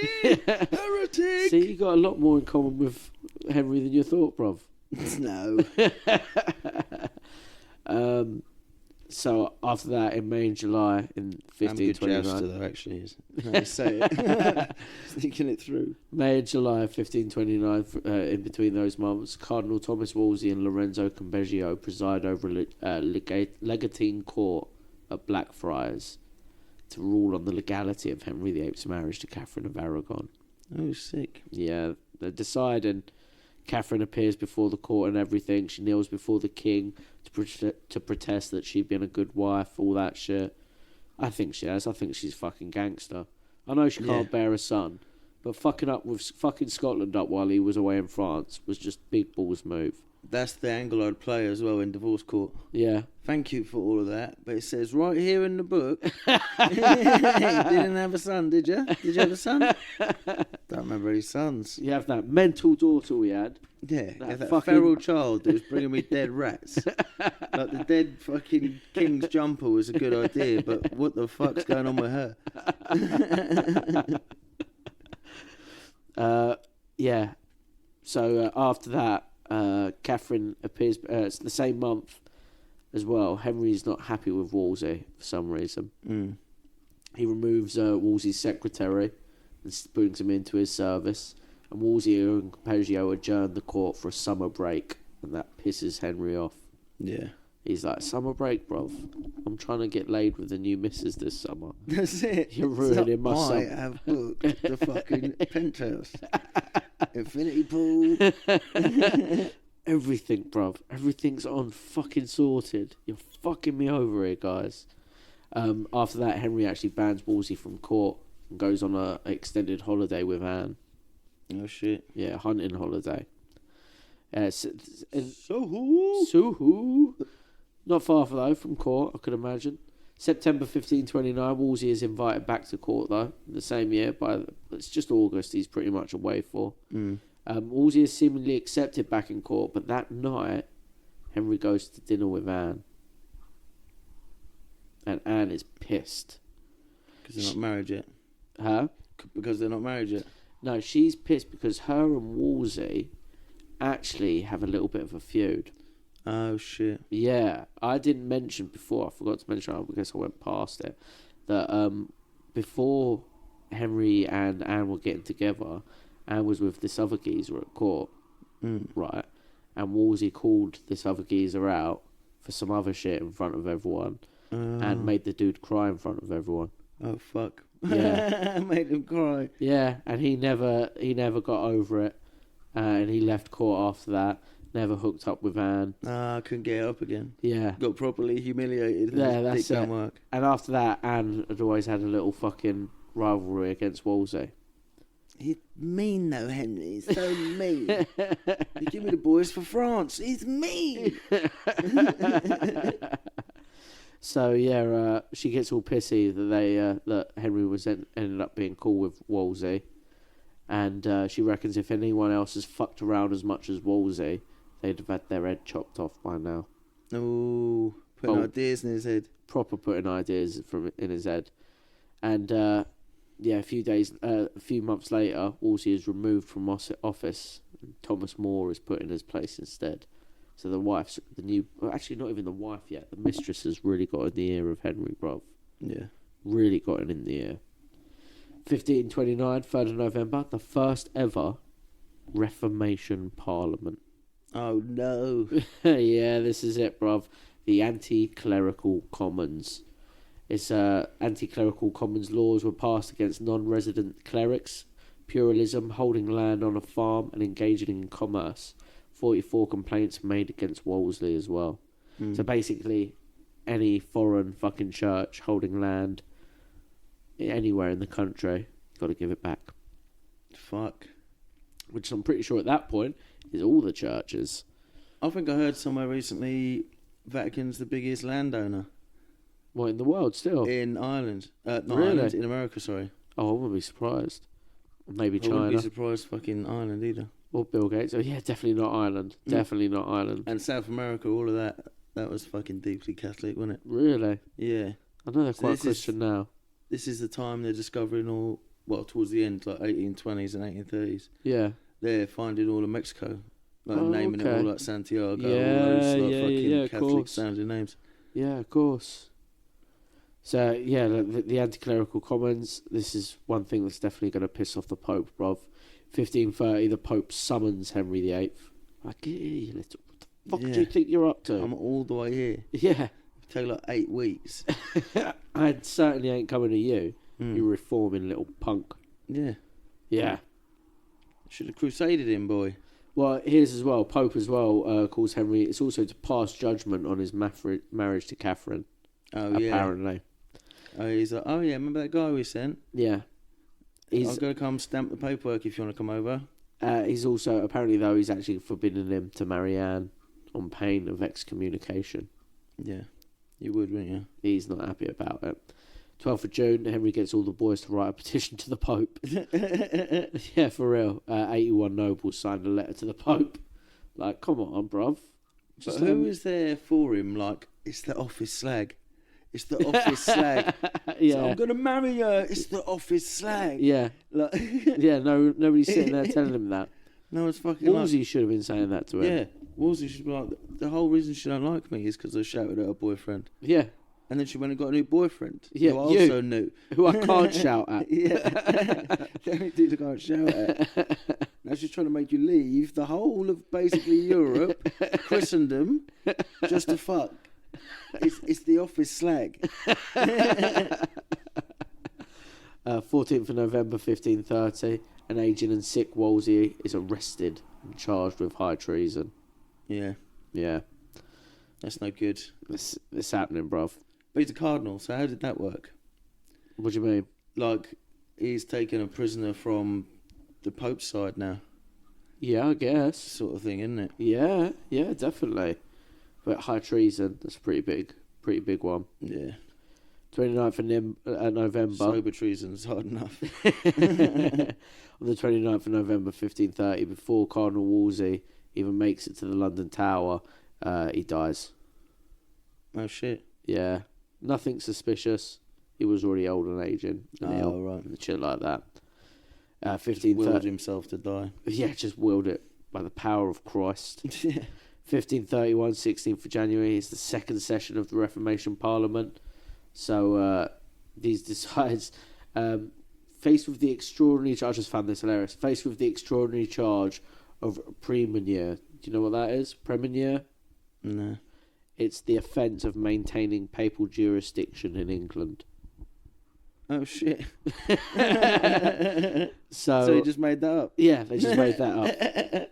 And faced with the extraordinary charge of that, the clergy succumb and plead to be pardoned for their crimes. He got premunire incarceration, bruv. So it's sort of just like, yeah, the whole idea of them is that they are in another country working and owning land for that other country, and then Henry just made that a fucking crime. Yeah, because he's already tried to take it all, but seized it, hasn't he? Yeah, so he just made it a crime. Just like, okay, Easy. now it's a crime. Shit. So now you're definitely guilty. Yeah. Fucking chopped up. Yeah, he's there with a book. Like, look, it says right here, Yeah. you know, any land anywhere you want. Just wait there a minute. I'm the fucking king. Writes it in and changes it. Sorted. 17th February in the same year, in 1531, Henry declares himself supreme head of the English Church and clergy. Church of England. That's it. Church of England is created, bruv. It's just been destroyed. 11th of July, he leaves his royal progress, so he starts the tour of court that year without Catherine. No shit. After that moment, they never meet again. So separated officially, as they'd say it, in divorce proceedings. Nowadays. 1532, 16th of May, Thomas More resigned from his position at Lord Chancellor. He's resigning because he thinks everyone is shitting on the clergy. Yeah. Too much, and he doesn't like it. I see where this is going. Yeah. Early autumn instead, you get a new chavvy come into power. Thomas Cromwell. Now this geezer, he's Henry's new mate. At the time, when he first starts out, he's sort of known as Anne Boleyn's creature. Oh, Yeah, he just sort of lurks about. the gimp. He's essentially, though, a medieval Alan Sugar. Yeah. Yeah, he's like started from the bottom, now we're here. Ah, sick. He's hanging out with all the nobles, but his dad was like a just. Is he fucking... related to Cromwell? Oliver Yeah. Cromwell. Yeah. Fucking hell. Yeah, he's a full-on started from the bottom now. His dad was like a common labourer. I can't remember where from like Putney or something. Sick. And he ended up becoming a lawyer and then a property developer. So he's a proper commoner to start with and made his way into the royal noble house. Yeah, and a lot of nobles don't like him for that reason as well. Yeah. He ain't got manners. Yeah, that's it. Don't know what fork to use. Look at him. And he begins to draft legislation to eliminate the Pope from any part of the secular or religious English legal system. Yeah. Perfect person for the job, bruv. Hire Alan Sugar, lawyer, to get in there and do it. And a Cromwell. Yeah, yeah, that's it. Well, he's the one who starts the whole Cromwell, Yeah. like family line. Yeah, mad cunt. Yeah, and that's known as the Act in Restraint of Appeals. And There is fucking loads to do with Henry VIII, isn't there? yeah, bruv. I always thought it was all about the wives. Like Nah. at school, it was just like repeating that and No, fucking it's looking not. how fat he was. It's all the But things this to do is with fucking religion, major, isn't it? Martin Luther, loads of things. Even like This is the the start beginning, of the the uniting Troubles. the Lancashires and the Yorks, Yeah, and now he's fucking separating state from church. yeah, Well, yeah, doing it in his own way, but separating England from the Vatican. yeah. Mad. This guy did a lot of fucking shit, bruv. The wars with France, everything. Being a Renaissance man. Fucking hell. Yeah, bruv. Absolute Donny. He might be one of our cooler kings then. He is one of the cooler. There's a lot I just thought about he was him. lame. I just thought he was the fattest one. No, there's a like I don't know about cool because he was a fucking 75,000 people executed in his reign. Do you know what I mean? That was the CTE, I reckon. I don't reckon Henry V was even hitting that yet. I don't think Henry V was mad executing cunts. No, he was kind of against it, I think. He did it to some French knights, but Yeah, like they're the enemy. yeah, That's that's an act it. of war. By 1532, by the end of it as well, he was frustrated by the lack of progress in persuading the Pope to grant him his divorce. So Henry and Anne sailed to France to ask Francis if he's able to help him in any way. Sort of sad. Little road trip. Yeah. Begging. But here's the thing: during that trip to France, people can't figure out if it happened in that trip to France or if it happened in January. But apparently, sometime in that is when Henry marries Anne. Oh. Without even being divorced, he gets a Yeah. little marriage on with Anne. So you could have just started with the Old Testament, like I said, get 2 wives. That's it. Also, that marriage probably means nothing. He's just doing it so he can fuck. Yeah. 100% just doing it. Put a ring on her finger, take her to fucking France, stick it in the. Do you know what I mean? Done. Yeah, in France, there's no rules either. It's all normal over there. They're perverts. That year, it's Kramer. There's this guy called Kramer who ends up becoming quite powerful. He estimates that the wedding was around the 25th of January. And Okay. other historians, for some reason, think it was November. The reason I mention Kramer is because Thomas Kramer, he's the Archdeacon of Taunton at the time. He ends up becoming consecrated as Archbishop of Canterbury that year as well. And he comes up later. He pops up with another one of the wives. He does some shit. Nice. Convocation, 5th of April, 1533. Now Henry's got his own fucking boy now as the Archbishop of Canterbury as well. Convocation agreed. Henry's marriage to Catherine becomes invalid. And Catherine is ordered then to cease using the title of Queen. And the new Archbishop Thomas Kramer rendered his verdict that Henry's marriages to Catherine was contrary to the divine law. It's all going fucking Henry's way, bruv. This year, 1533, the divorce is getting sorted. Sick. Happy. Got his new Archbishop. How long has he been trying to bang this fucking 7 office years. hall? Oh my god. Ain't even good anymore. And here's the thing, he's sending her letters, talking about all this shit. 'Cause they didn't fuck, but they did other bits. Oh, is it? Yeah. Fair. And they're sending he's sending letters. She's not replying in the letters, though. She's giving him the full Josephine and shit. Oh no. Yeah, bruv. She's still the office slut. Yeah, she's still the office slut. No one sat down and told him for 7 years, bruv. Mate. It's fucked up, innit? He's the whole king of a country, bro. There's plenty. Yeah. Lots of people to tell If him. you're going to change the law, change it to like Do you know what commoners were calling her at the time? fucking office slut. The Great Whore. The great whore. The whorest of them all. In 1st of June, 1533, Anne Boleyn is crowned queen. Fucking hell. Yeah. 7 years after he's got his own archbishop saying, that Catherine wedding was definitely fucking not real. Yeah. Here's the thing as well. Henry goes big when he tries to sell the new queen. Everyone knows Anne as the Great Whore, right? And Henry has put H and A, their initials, intertwined on all like banners along the procession. Oh yeah, like For the the- R that we got nowadays. Yeah, that's it. He's put intertwined their names on banners all the way of the procession for the coronation. But here's the thing: all the commoners are pointing at the signs and reading them out loud. What does HA look like? Nice, the joke marriage. Yeah. So they're all just like pointing and shouting, ha ha ha ha ha ha. That's sick. Isn't it? 11th of July 1533, Pope Clement VII issues an ultimatum to Henry to take back Catherine of Aragon by September or face excommunication. Henry refuses. But like Let's he could bring get it on. away with it. Go on. Like he slept with her now. Fuck her off. You're already getting teased about it. Yeah, it's true. You've had your go. Yeah, it's true. Take the other one back. 7th of September 1533, Anne Boleyn and Henry's daughter. Anne Boleyn, Henry's daughter. Anne Boleyn gives birth to Henry's daughter, Elizabeth. Queen Lizzie. First, yeah. Yep, Queen Lizzie, bruv. She's born. But she's a ginger. She is a ginger. Bet he's goat. I think Henry was a ginger. Yeah, true, actually. He has got ginger vibes. Yeah. 1534, Cromwell. Chavy, I mentioned earlier. Anne Boleyn's creature. He's starting to rise now. He becomes the principal secretary and chief minister. Same year, all payments to the Pope cease.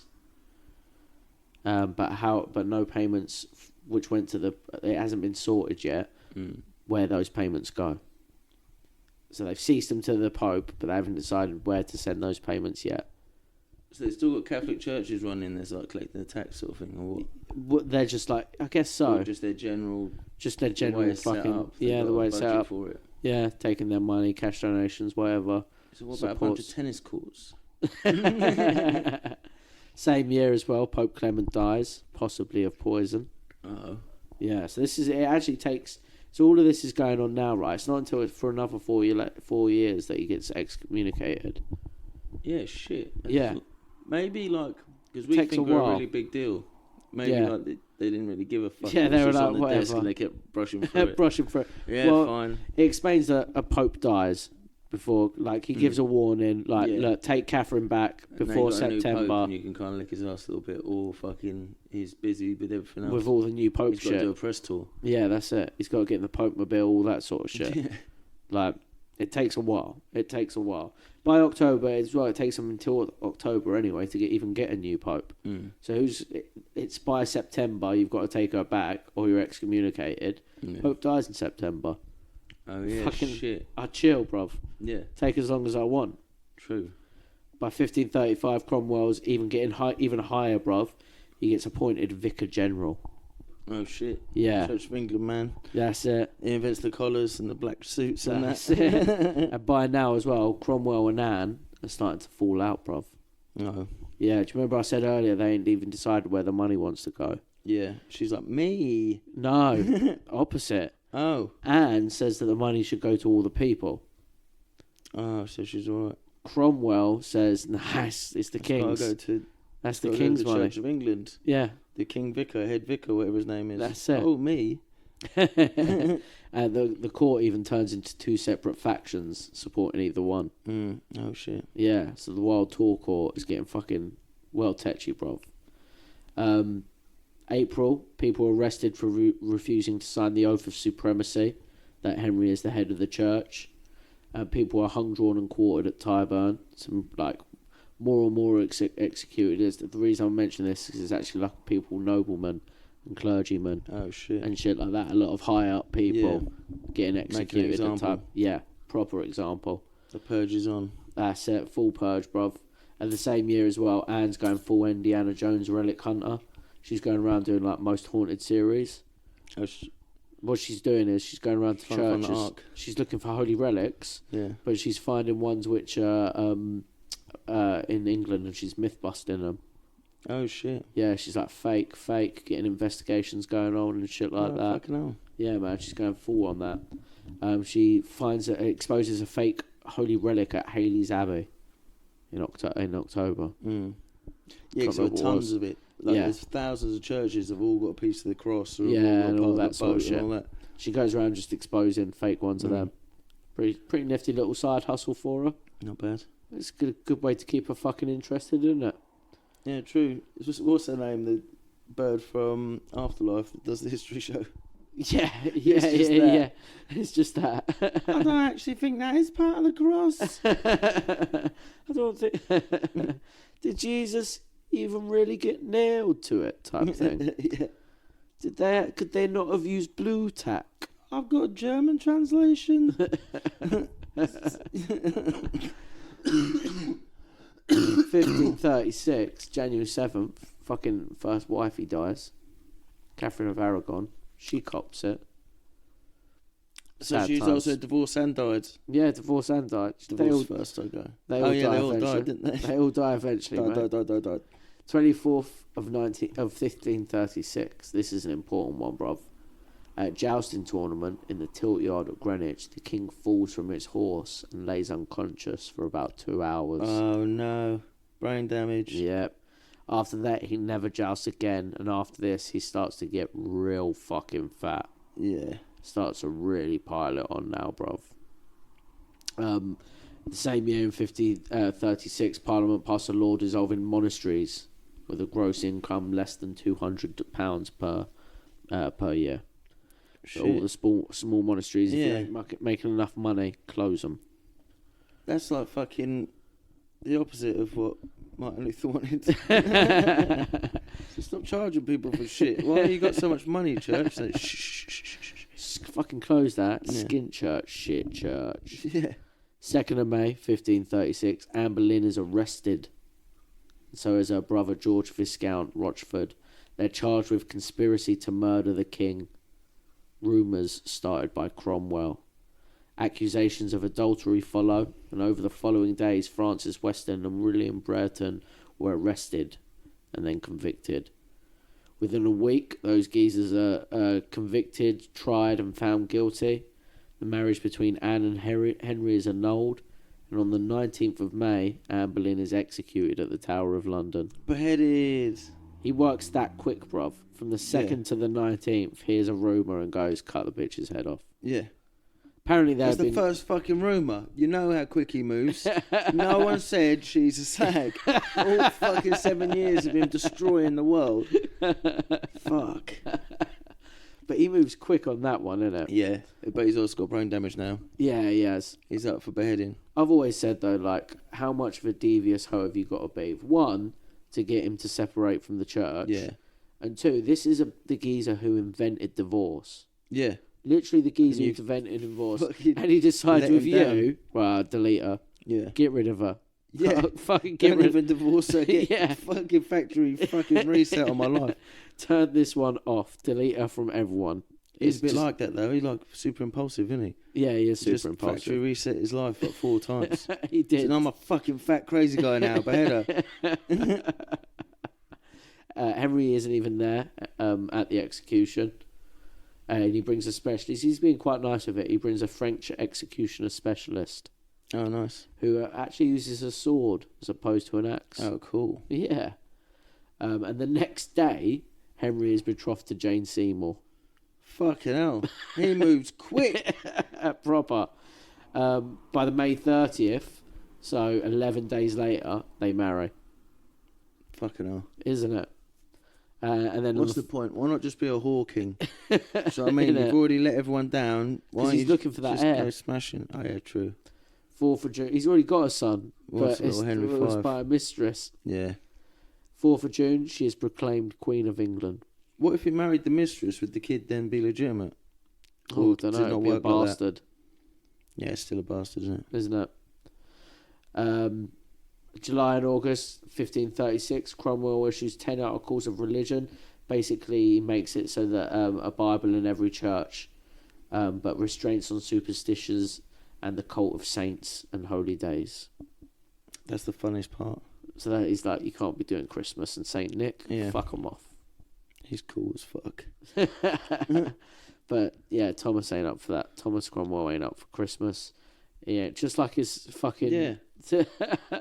They just grew up without Christmas. Yeah. Do you remember that kid at school that was, what do you call them, Jehovah's Witness? Yeah. I don't mean one kid in particular. No, we went to the same school, but like, they're always a little bit off. Yeah, that's They're it. not part of the whole ritual of life. That's it. And Didn't get a birthday, didn't get Christmas. It's Cromwell's just shit. whole family of them. Yeah. Just trying to shit on everyone's Christian. Generations of those dudes. Yeah. Just absolutely fucking Jesus haters. And fun haters. Yeah. They don't like people dance. They don't let people Christmas. Jesus' first miracle was at a wedding, bruv. He was clearly fucking a good time guy. It was to make more booze. They'll run out of booze. Don't worry about it, boys. Yeah, he's got this. He's got this. In the same year, in 1536, an uprising begins in Louth, Lincolnshire, which then spread to Yorkshire and became known as the Pilgrimage of Grace, under the leadership of lawyer Robert Aske. The rebels assembled an army, which may have been numbered as many as 40,000 men, all prepared to march on London to overturn the government and its church reforms. Ooh. Bit naughty, innit? Militia uprising. I love them. It gets quelled pretty quick though. But here's the thing: the rebels are dumb as shit about it, bruv. They enter into an agreement without any security or guarantees, and all the leaders, hundreds of them, including their leaders, all later get executed. Oh fuck! Yeah, Henry dealt with that. Just another statistic, boys. Yeah, that's it. I'm going for 70,000. Henry dealt with it pretty fucking easy, bruv. Yeah. 1537, 12th of October, Jane Seymour, Henry's third wife, gives birth to a boy. Yeah. Prince Edward. He becomes king, doesn't he? He dies, I think, before. If he does, I know, it's already been like fucking 5 Edwards before now. And if he dies, I don't think there's any more. He dies either before he becomes king. I think he dies quite young. Prince Edward was quite a sickly boy. Yeah. If I remember rightly. Back on the horse. Is it that film? No, it's not that same traffic. that was James and Charles, wasn't it? Oh yeah. Yeah, no, Edward's quite sick from a young age and stays quite sick. I think he dies very young as well. 24th of October, 1537. Jane dies, the wife, the Queen. Yep, checks out. Yep, she dies due to birth complications. Oh shit. Yeah. Fuck. That's yeah, imagine divorce. it back in those days, bro. Yeah. Forceps. Be gnarly as fuck, bruv. But she's out. But he must have quite liked her. She was the first one to actually give him a son that survived, sort of. Yeah, half and for half. a decent amount of time. Do you know what I mean? 16th of November, 1537. A large priory at Lewes is surrendered, and all its lands were granted to Thomas Cromwell. Ooh. He's taking priories, bruv. Pried up. This year is also the same year he gets his famous portrait made. So in the episode, you know the picture of you we photoshopped? Yeah. That famous portrait. Oh, sick. Yeah. Yes, the fat boy portrait, That's bruv. it. It's complete propaganda, though. It's basically like an airbrush profile pic. Is it? It actually, that picture is meant to be him looking good when he looks like shit. Yeah. I thought you meant like he didn't have that many gems on his jacket. No. It's just like, really, he's just, rather than like looking fat and muscular, he's a fat piece of shit. Oh, right, it's slobby. He ain't got shoulders. Yeah, that's it. People in the court back then, during this time, would even wear like padded suits, so they looked just as big as him, so he didn't Make you feel bad. better. Yeah. Oh, that's fucking enabling. Yeah, he's fat as shit. The picture's been photoshopped to give him longer, more muscular legs. Really, he was gimped leg from his jousting accident. Oh, yeah. Yeah, knee injury back then was a fucking... Yeah. You ain't getting that not tendon from the wrestling attached. one, from the jousting one as well. He had an even worse one after fuck. that. Here's the thing as well. His doctor kept his dodgy leg as an open wound. Because back then his doctor was like, obviously, I'm only going to open it up next week to have a look, so I might as well leave it like this. That's it. And it was so he could like fiddle about with it and like try and fucking fix it whenever he wanted it. He kept it as an open wound. They do that with cows' stomachs. Oh, They just there's gnarly, like just a hole in there you can look through. Yeah. So obviously the dude fucking stunk. Yeah. He was walking around with an open wound in Tudor times, bro. Smell like almonds. Yeah. Not only that, he was way fatter than the profile picture makes out, like I said. And his gimp leg meant he barely was walking. And when he did, it was with a cane. Fucking hell. And plus, without all this walking, he was bare munching. Do you want to hear some records of his daily snacks? Yeah, boy. He used to have swan and custard. Swan and custard is good. The same day he'd have rich roasted kid, as in goat. Yeah, little baby goat. Buttered eggs. Yeah, I've seen them on an old cooking program. Yeah. They like solidify them in the butter. Yeah. Like it's like a boiled egg, but it's like fucking shiny. That sounds pretty dope, to be fair. Yeah, it is. It does look good. Jelly and hippocras. Don't know what either of those are. Well, I know jelly. Oh, jelly. Yeah, jelly and hippocras. I don't know what hippocras is. Hippocras. And porpoise or seal for the king's delight. Oh, he's a blubber man. He's a blubber man. Let us talk about how constipated he always was. Yeah, you bet. And eggs, meat, custard. Eggs, meat, custard, jelly, seal, and swan. Not even sure if it's a bird or a fish, bruv. But either way, that's congesting you up. There's even records of dude having to give him an enema one time just to unclog him. Oh. Yeah, real wild, bruv.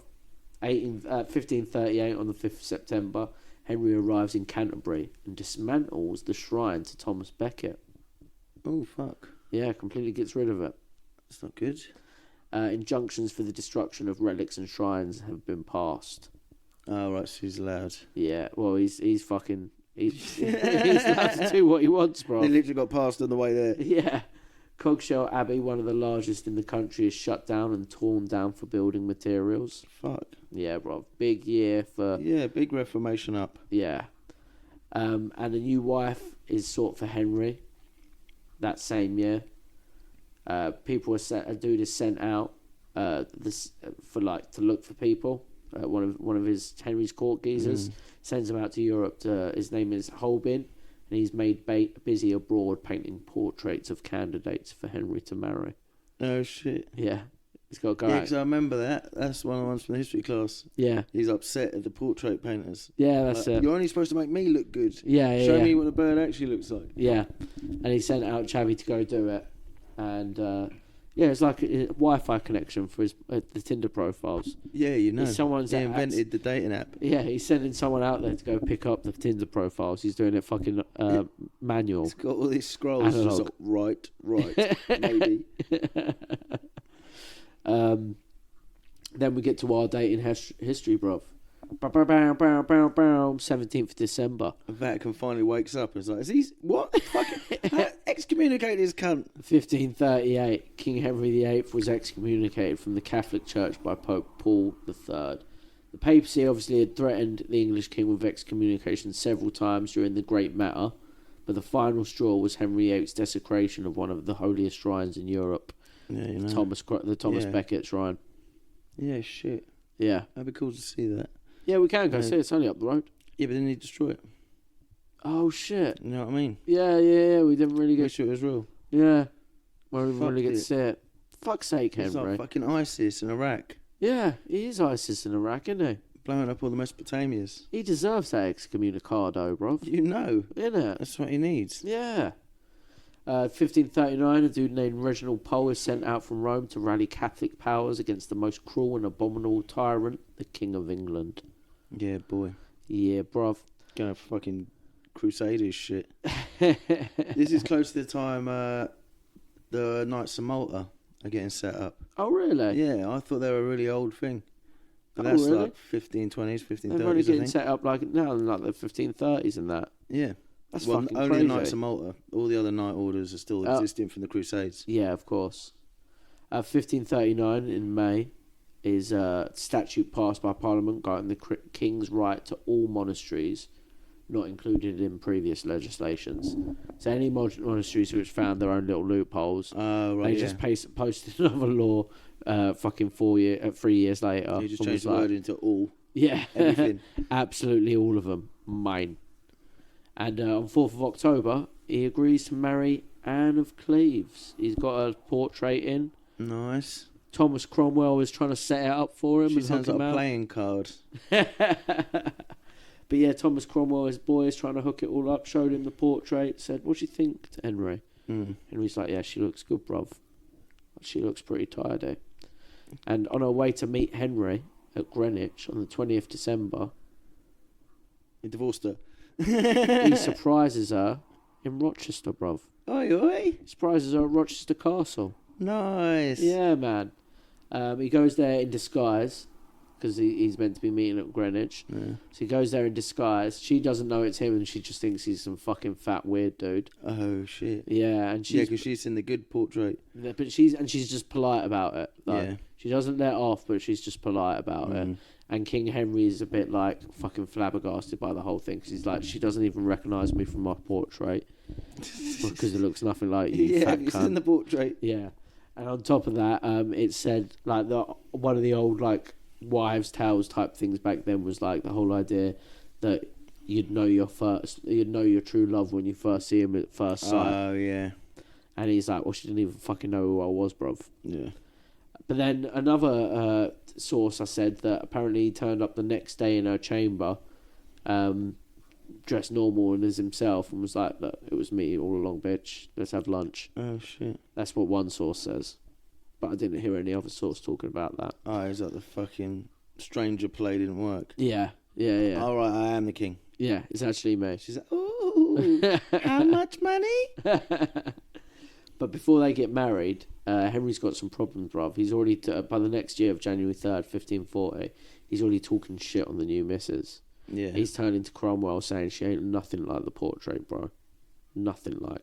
One of his actual quotes is, nothing as well as she was spoken of. Is there none other remedy but that I must needs against my will put my neck in the yoke? Ooh. He doesn't like her, bruv. No. He's saying that he checked her... They catfished each other. That's it. He's saying as well that he checked her breasts and stomachs and confirms that she's not a virgin, just from a little copping a feel. You do know, you can sense it. You touch a chick's titty, yeah, she reacts more than anything. More than the palpation. And he's not impressed by the whole thing, but he still marries her. The relationship fucking quickly sours, bruv.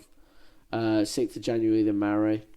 The couple spent nights together, but Henry couldn't consummate the marriage. Just couldn't do it, bruv. No, couldn't get up no couldn't more. Get up. He's brain damaged, he's old. Yeah, he's got that's a gimpy it. leg, he's that's overweight. It. Some people I remember in the past, the historians used to blame it on like, yeah, she was just so butters. Yeah. Then a lot of people like, do you realise how much of a retard gimpy man Henry VIII was by now? And Geezer how much he picked it up. drank. Do you know what I mean? I don't think it would have mattered. Yeah. Dude's getting gout attacks constantly. Yeah. You really think he could have got it up at this time? Yeah. The secret's kept from all but Henry's inner circle, and the couple appeared in public, but she was never crowned queen. Oh. Yeah. And that's the second divorce. Yeah, that's the next one. We've got another Next one. one's fucking making it. March 1540, Evangelist and Cromwell had Robert Burrs arrested and imprisoned in the Tower of London. It's just Cromwell getting fucking taking other people's titles. Yeah. So Cromwell's going around executing chavies, becoming the Earldom of Essex and the senior court officer of Lord Great. He's just fucking wilding out, bruv. Absolutely wilding out. At the same time, a bunch of dudes die suspiciously. Yeah. And after they all die suspiciously, fucking Cromwell takes their titles as well. Yeah, he's going full out, bruv. 23rd of March 1540, the last surviving monastery surrenders to Henry. Oh, the last one. Yeah, bruv. 16th of May, obviously everyone already knows Henry's dissatisfaction with his current wife. He starts courting Catherine Howard. Oh. Yeah, found a new bae already. Basic name. Yeah. Oh yeah, it really, isn't it? Catherine Howard. The other ones sound pretty cool. Yeah. Was the first one a Catherine as well? Catherine of Aragon. Catherine of Aragon. He liked Catherines and Annes. Yeah. Yeah. Oh yeah. Yeah, Catherine Annes and a Jane. I can't remember what the last one was. After that, Thomas Cromwell. He's seizing all this power. He's going a little bit wilding out. And at the same time, he's the geezer who set Henry up with his new wife, right? Henry's kind of pissed at the dude. Because the fucking selfies don't match again. Selfies don't match. You know what I mean? Cromwell's wilding out doing all this mad shit. And on the 10th of June, Cromwell is arrested in the council chamber. And charged with treason. Oh. Heresy, felony, and corruption. That's a lot. That'll get you. Yeah. It's a deadly combo. That's it. Something's got to stick. One of them. Especially heresy. Apparently, when he actually got arrested, he was shouting like, "What charge am I arrested for?" And none of them could even tell him because they hadn't came up with the plan yet. They hadn't decided what they were going to do him for. We'll write one up. Don't worry. We got a few here, which I think we can get your head fucking cut off for, bruv. Denying the divinity of the Mother of God. I would have got him for. Funnily enough, one of the people who's the conspirators behind the execution of Cromwell is Thomas Howard, Duke of Norfolk. Guess who his niece is? Don't know. Catherine Howard. Oh shit! Yeah, should have seen it coming. Yeah, Howard. bro. Such a basic name, it just flies under the radar. While imprisoned at the Tower as well, Cromwell is still getting letters from Henry, like, help me divorce this fucking bitch. Too good, isn't it? That's out of order. He's a retard. He's shit. It's bad, isn't it? I know I locked you up for treason, but I really need to get a divorce from this hoe. Just figure this out. One last thing you could do as a favour. Do you reckon he thought, like, yo, man, he's going to let me out for this. I'm going to get to go home. It's going to be nice, green pastures. The whole time Henry's thinking, I'm still chopping your motherfucking head off. You're going home, bruv. 24th of June, Anne leaves the court, and 5 days later, an official inquiry into the marriage begins. They ruled that Anne had not been free to marry because there was no conclusive evidence of her ending a betrothal to another bloke back in the reign. Hell. Yeah. Because she didn't end it that properly. They're like, nah, yeah, it wasn't a real marriage. He didn't consummate it either, so, you know. So he's like, hasn't had a virgin wife. Yeah. And hasn't really fucking done his best consummating, really, has he? Nah, not at all. He's shit at this. She resists for several days, but her family end up being cool with it because Henry makes it quite clear. He's like, yo, I'm not rejecting like the Cleves family alliance with me. Yeah. I just don't want to be married to this chick. They're like, yeah, fair. They're like, she's the Meg of the family. And they're like, yeah, all right, yeah, no problem. And the marriage is annulled on 11th of July. By the 28th of July, he marries Catherine. Nice. So what was that, 17 days later? 17 days, he moves quick. Yes, bruv. Moves quick for a big fellow with one leg. Guess what he does as well on the same day he marries Catherine? 28th of July. It's the same day Cromwell was also executed. Oh, shit. Yeah, bruv. Fucking weirdo. Big man moves, isn't it? Yeah. Real big man moves. Northern Progress, 1541. He moves his court to a tour of the north, and he hopes King James V of Scotland come and meet him, but King James never turns up. Shit. Yeah. So I got your uncle's jumper here. I was going to give it back. 2nd of November 1541. He's at church, right? It's All Soul Days Mass. And Henry, do you remember who the Archbishop of Canterbury, Thomas Cramer? Yeah. Henry opens a letter from Thomas Cramer. And in the letter, there's details of Queen Catherine's past exploits with secret lovers. No. She ain't a virgin. She's been fucking bare dudes. Henry at first did not believe the tales, but Catherine confessed. Two men are named. Yep. There weren't even social media or cameras back then. That's it. She's admitted it. She just admitted it. And she's been banging him while married to Henry. Oh, fuck. Yeah, bro. Oh, no. Francis Derham and Thomas Culpeper. Culpeper is a member of the Privy Chamber as well, so he's a member of the fucking King's Boys. Yeah. 10th of December 1541, Derham and Culpeper were convicted of treason. They're executed on the 10th of December.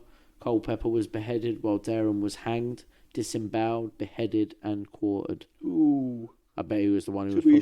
To be sure. That was the one who was still fucking her for sure. Big time. 1542, Queen Catherine and Lady Rochford, probably her tightest girl, are executed at the Tower of London. Nice. Divorce period. Yep. Checks out. Checks out. That's the second beheaded, bruv.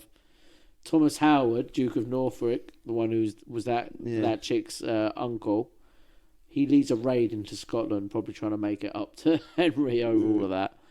Yeah, true. Sorry about that. Let me go burn James for being a cunt to you. Yeah, he didn't turn up to our meeting, did he? I seen a bit. I'm going to Scotland. He withdraws his troops, though, after 4 days, after they exhausted the supply of beer. Proper one of Henry's mates. Yeah. There's a retaliatory attack by the Scots, though, after that, on the 24th of November. James leads an army into England, but he's ambushed by a much smaller English force. You have the Battle of Solway Moss. Scots tried to flee through the swamps there, but at least thousands were captured, together with 3,000 horses, 30 standards, and 20 guns. That's a lot. And after that battle on the 14th of December, James V also dies. Oh, shit. Yeah, it's looking good for Henry. Scotland's getting real fucked up, bruv. After this, I think Henry's starting to really look towards going for another little war with France. Yeah. He starts lining it up. Yeah, he really starts eyeing up France a little bit. And he also almost gets rid of Thomas Cranmer as well, the Archbishop of Canterbury, in 1543. He gets accused of heresy, but he keeps the king's confidence. He consequently accepts that the changes proposed. Basically, this geezer, Cranmer, makes it so that the bishop's book is now called the King's Book, and gets it all Henry's way of how he wants the Bible, and makes sure that's in every church. So he saves his arse just by doing that. Translating motherfuckers. Yeah, changing the Bibles up in here. Changing the Bibles. 12th of July, 1543, Henry marries Catherine Parr. He's working quick. The thing is with Catherine Parr, right? She's another devious hoe. Even though she's the survives bitch. Before beginning a romantic relationship with Henry, she had a romantic friendship with a dude named Sir Thomas Seymour, who was the brother of the late Queen Jane Seymour. Oh, fucking hell. Yeah.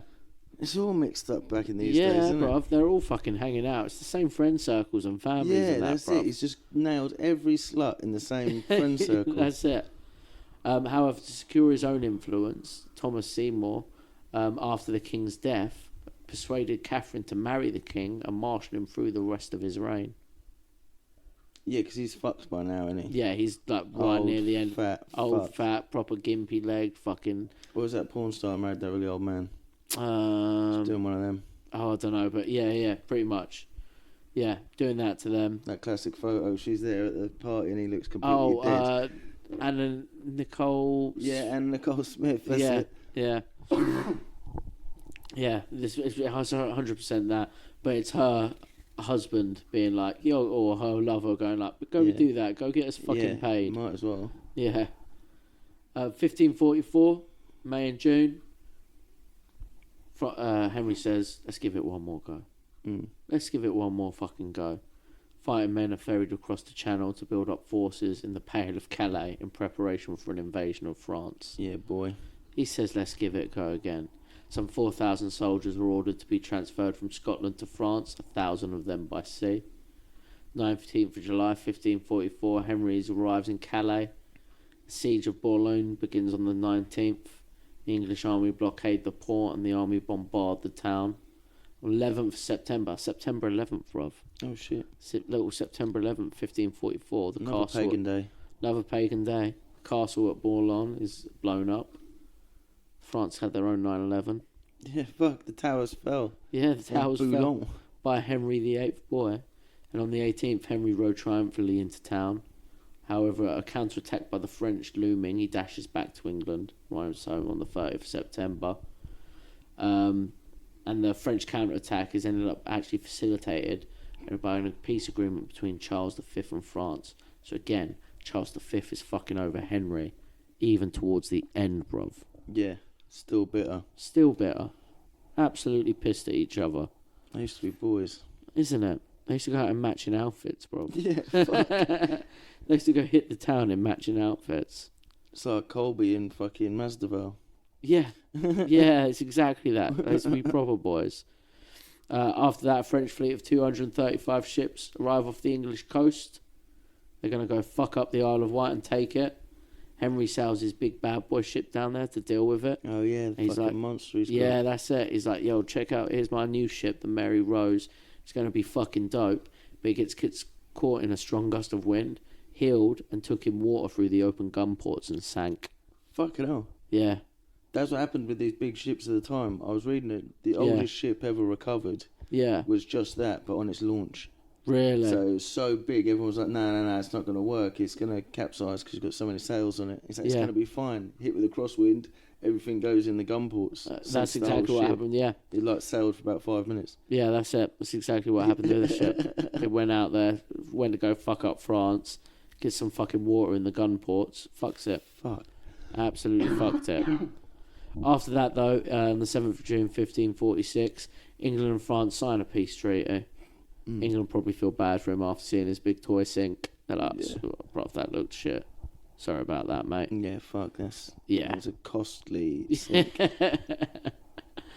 And Boulogne gets given back to France for only 8 years. Little contract, That's the deal. little rent. Little rent. 12th of December 1546, Thomas Howard, Duke of Norfolk, and his son, Duke of Norfolk. Remember, he went back to Scotland after after his niece fucked up the marriage with Henry. That's it. So Thomas Howard and his son, Earl of Surrey, they'd been whiling in Scotland and obviously pissed him off about the whole niece being a piece of shit too. Yeah, you know. And they're arrested and charged with treason. And right now, the king's on his way out. He knows he's dying as an old man. Yeah. So I think he's just fucking sweeping up house, bruv. Yeah. He's clearing it out, getting the rest of them fucking killed. 100%. You know what I mean? He's done. Quick factory reset. Yeah. Before I go, kill all the cunts. Yeah. Head on out. And, it's also to remove them from challenge to a regency council after Henry's impending death. So he knows. Yeah. He's getting shit together. 19th of January, Henry Howard is beheaded, and his father's execution is on the 28th of January. Shit, son. Yeah, bruv. But on the day of his father's execution, Henry dies. Oh, shit. Yeah, that's it. He keeps doubling up on the dates, doesn't he? His He marriages does. are on execution dates. He likes doing big things on execution day. Yeah. Even dying himself without getting executed. True, yeah, that's what it is. It's a pretty big one, isn't it? But yeah, Henry probably died from a combination of inflammation, chronic pyogenic suppuration, edema, and finally chronic osteomyelitis, a chronic septic inflammation infection of the bone. Or some people think heart failure because he was a fat fuck. Yeah. But he also was walking around with an open wound. An open wound in his leg, He was all sorts. Fucked up. Absolutely gnarled up, bruv. Mate. But that's King Henry VIII. He must have had the biggest blue balls as well from that 7-year fucking From that Anne Boleyn slut. You Yeah. know, that's why he couldn't consummate any other marriages. Yeah, that's His why he balls kept were so fucking blue. up. Fucking nearly killed him. He absolutely fucking blue-balled himself into eternity, To bro. oblivion. He's all nuts, no Corey. All for a chick who just wanted him to hate the Pope too. Yeah, fucked it. Anne Boleyn was a Fucked devious hoe. everything. Innit? Mate, I think she's the reason for a lot wrong in the world, I've decided. literally. Like we was fucking saying earlier. Yeah. English Civil War, Yeah. fucking Presbyterianism, well, Puritanism going over to America. Loads of shit, Wild. isn't it? I'm watching some documentary recently. They were like, we need to celebrate how conniving and smart she was and how much she willed her way up into the world and into... It's like, no, I call that a mischievous hoe. Yeah. I ain't celebrating That that. sounds like Ian Gary's wife wrote that documentary. Yeah, innit? Like, if I'm going to celebrate anyone, I'm going to celebrate Catherine of Aragon. She was sick. pretty sick. Do you know what I mean? But the book said, Yeah. you know what I mean? And that's not her fault. It is. It's not her fault. It shouldn't have married his brother. She was sent over by the Maximilian family. She was sent over as a peace envoy to the King of England. Oh, and then the married King of England to Arthur. changed. And then the King of England changed. Shit. That's what I'm saying. It was never her fault, bruv. Yeah, true. Aragon's the one. I think she was like wifey, bruv, and he fucked it. Yeah, but that'll get to you as well. Yeah. That's what wound him up. That's what wound him up. We got No heirs though still. Who took over after that? Mary and then Elizabeth. Oh yeah, of course. Yeah. Fucking hell. Bloody Mary's reign was after Henry VIII Yeah, and then Mary in Elizabeth. Scotland. Then after Elizabeth, James I, Charles I, Yeah. Oh which shit. we've done the and episodes on. Yeah, fuck. And then Civil War. And then it's Civil not that War. long. So it's not that long until It's like the 3 descendant of Cromwell fucks the shit up even more, old Ollie. Yeah. Fucking Presbyterian, no fun having bastards. yeah. The Cromwells might be the Antichrist. And they might be the Antichrist, bruv. See how closely related they are to Musk. Yeah. You know. But yeah, Henry did a lot of shit, huh? 2.5 hour episode, bruv, on Henry. Fuck. A lot of shit. He was a monster. To be fair, I didn't appreciate him when we got taught. I think we got taught him at school too early. All we get, yeah, we did. Primary school. All we get taught is divorced, beheaded, died, divorced, Yeah. beheaded, survived. That's all we remember. I know he separated the church and everything, but I thought Yeah. that was fucking a little bit more amicable. Yeah. But no, it's fucking proper treason. Full treason. Yeah, bruv. Full heresy. But he was alright. A couple of wars with France. Yeah, I reckon it would have been cool to hang out with him in his 20s. Yeah. That would have been good fun. He is the ultimate quintessential king, isn't he? Just Yeah, he's the did what he wanted. Renaissance fair king. Yeah. Like gluttony king and fucking knows how to fight. Yep. Knows how to play lute. Yep. Cool as fuck. Does what he wants. Jazz. He's the Dungeons and Dragons king. Yeah. You know what I mean? Yeah, full on. Mythical medieval king. Yeah. King Henry. Peace.